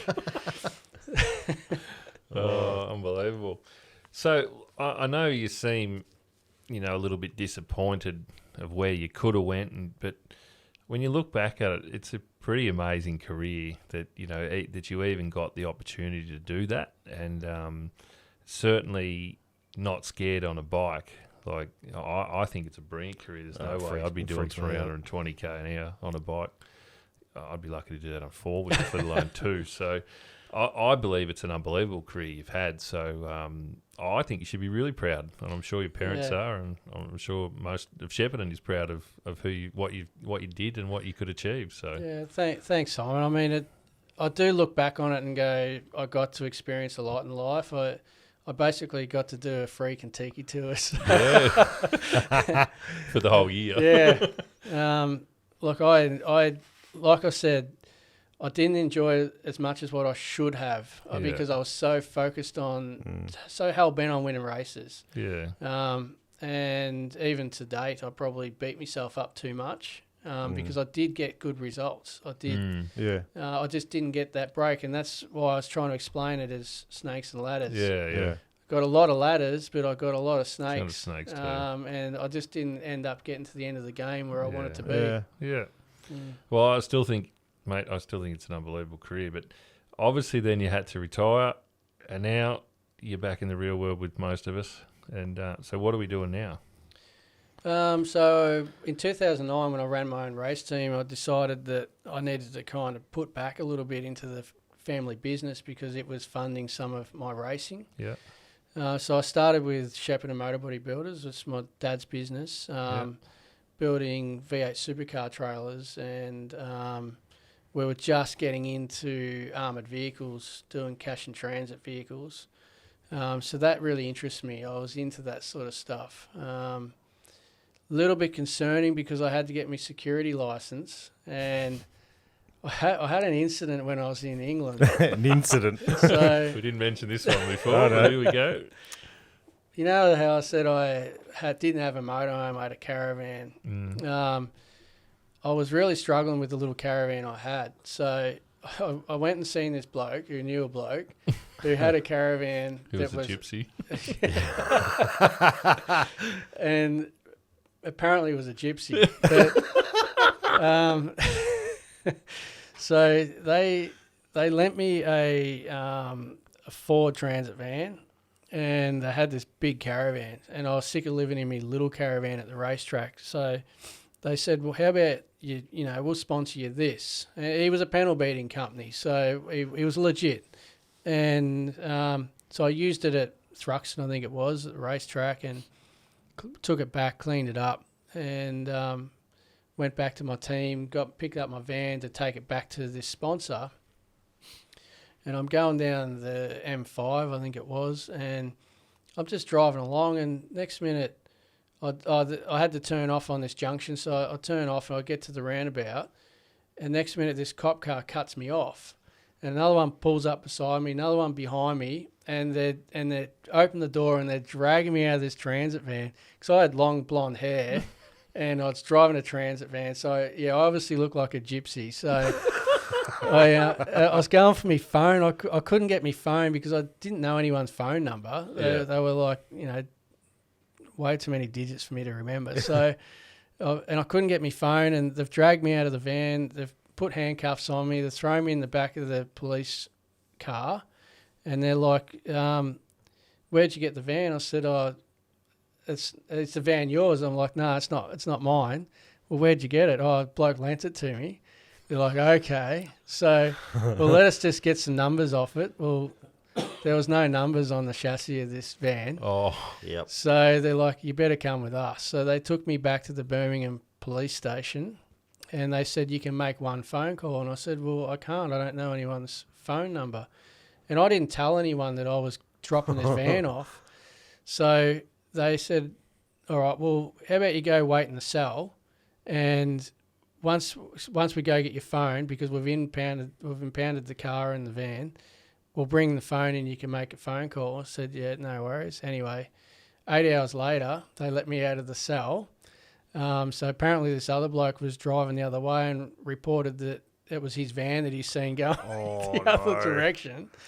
So they let me out on bail. But in between the time, all my mechanics were searching all over the country, driving up this road, trying to work out whether I was in a ditch upside down. The police raided my house. They went through all my paperwork to see if there's any transactions on this van. And in the end, it was all just one big misunderstanding. So there was no apology or anything. They let me out on bail, but then I couldn't get to the bottom of whether I was going to have some sort of record against my name or not. So I was never bail. You have to be arrested, but I was never officially charged. Yeah. Ah. So anyway, it all turned out that I didn't have a criminal record, so I was able to get me security license, and that's when I ended up sort of leading up the sort of the armoured vehicle division at my dad's work, and that's taken quite a big turn from the day that I started to where I am now, where the business is now. So we're probably 200 odd armoured vehicles that we've built, and we're now heavily involved in the mining sector as well. So it's been, and we're still building V8 supercar trailers. So it has been another chapter in life and another learning curve. I read an article today actually about because I didn't know that. I didn't know the V8 supercar stuff, and holy smoke, you put out some decent rigs there. Like, they're pretty cool things. Yeah, they are. We don't do a lot of them anymore. I mean, we've got 24 of them in the paddock. They weren't a very profitable job for us. I mean, back in the day, it was more. We just looked at it as a high exposure because it's just rolling marketing. in front of so many people and cameras, etc. So, but we're building another one now. It's been very tough with the current market, but we're still building them. The trailers we build for the mines are very, very impressive. That they're up over 600-700 grand for those trailers, and we're turning 2 or 3 of those out a year at the moment. So we do some really cool stuff. It's all specialised. Yeah. And we are at the pointy end of the field when it comes to our competition for, really unique specialised trailers. Yeah. It's pretty crazy that this all comes out of Shepparton. So I love it. Yeah. It's unbelievable. What's your position there now? So I'm the manager there now. Yep. Both my parents are still involved, but somewhat semi-retired. My old man's just, they had 3 months off last year, and he's just been doing the Simpson the last few weeks. But nice. I pretty much just do a bit of everything there at the moment. We are short on staff, fabricators. Everyone's struggling. How many staff have you got now? So I think we're down to 25. We're up to 45 at one stage. Wow. And we've a lot of our guys that we've got, they're long-termers, but we also have just those revolving staff. Yeah. But just the way the market is, we're losing more than we're replacing. Yeah. So you did say challenge. That's a lot of people to manage. It's a big challenge. We've moved to bigger premises now, and we've got some big overheads. So it's just another. My old man said to me, "You sure you want to give up racing? Like, working's a lot of stress. Racing was a lot of stress, but." It's been good to be able to learn what I've learnt within the race teams over the years to sort of try and implement that into a team environment with our business. Yep. The thing I find hard with the business is you're so reliant on all the other staff members, and if they're not sharing the same passion and drive, you just constantly feel like you're beating your head up against the wall. But saying that, we have some really good guys in our team that are sharing that passion and drive. So I think that's shown in our quality of work that rolls out the door. Nice. Dad's going to hand that business over to you? Or? I keep saying to him, I don't know if I really want it. It's the hand of screaming baby over. Yeah, it is. It really is. But look, we run a really good, we feel that we run a really good business there. But manufacturing is probably a lot of other businesses. It's getting harder and harder. Yes. And we're finding because we're doing so specialised work, it's very difficult to get those staff members that are capable of doing that specialised work. So we're really in a fork in the road with our business as well. Whether, we go to, we do a lot of work for Linfox, a lot of work for them. And we're building armoured vehicles for them. They own Armour Guard. Yeah. But because everyone's now spending, using PayWave, not spending cash, the budget's not there for the new vehicles. So that dried up pretty quickly with COVID. But to be fair to Linfox, they offered us 50 standard truck bodies to build. So we started building those, and we're 3/4 of the way through, and it's keeping everyone busy. not profitable, but we kind of feel that it may be an area that the business needs to look at because, it's repetitive work that the guys can be trained up to do every day. And they're just normal B-double trailers and stuff like that. Just bodies, rigid bodies, just taut line of bodies. So, we actually, to be fair, we had Lynn Fox there. They flew in last week, and their comment was, "We love your bodies. They're top out of all our suppliers. We're really happy with your body." So it was a really good tick in our box. We sort of incorporated, even though it's a body, we incorporated some of our specialised stuff into it and made it a little bit more neater and trickier than others. Because that's what we're about. Because we put all the bling on with the V8 supercars. So they're really happy. And it's just something that we need to consider for our company because the specialised stuff's just getting too hard. It's getting hard. Yeah. Well, it's got to evolve. You've got to keep going with it. It's the people who don't change with the times that usually get caught out. So keep rolling with it. Yeah. Love it.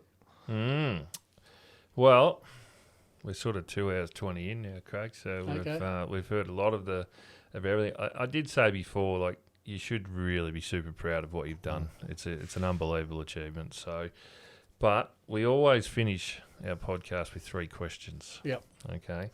So always the same questions too. So if you've listened to some of the others, you could have already had these pre-prepared. So, what was your first car? It was a VR Commodore Ute. VR Commodore Ute. Yeah. V8. It ended up being a V8. Yeah. I got done for doing a burnout in the main street of Shep when I was like 18, and the cop that pulled me up was a motorbike fan. So he gave me what do you reckon Radar would have to say about this, Oh. So he gave me the old spiel and I got off. So I was really happy. That car would have been impounded today. Yeah, that's right. What's your favourite food? You've been all around the world, so... Yeah, I just... Dim Sims. Yeah, I still eat the dim sims. I actually really enjoyed the pizzas in Italy. I have to say they were pretty good. They're different to here, aren't they? They completely sure are. different. Yeah.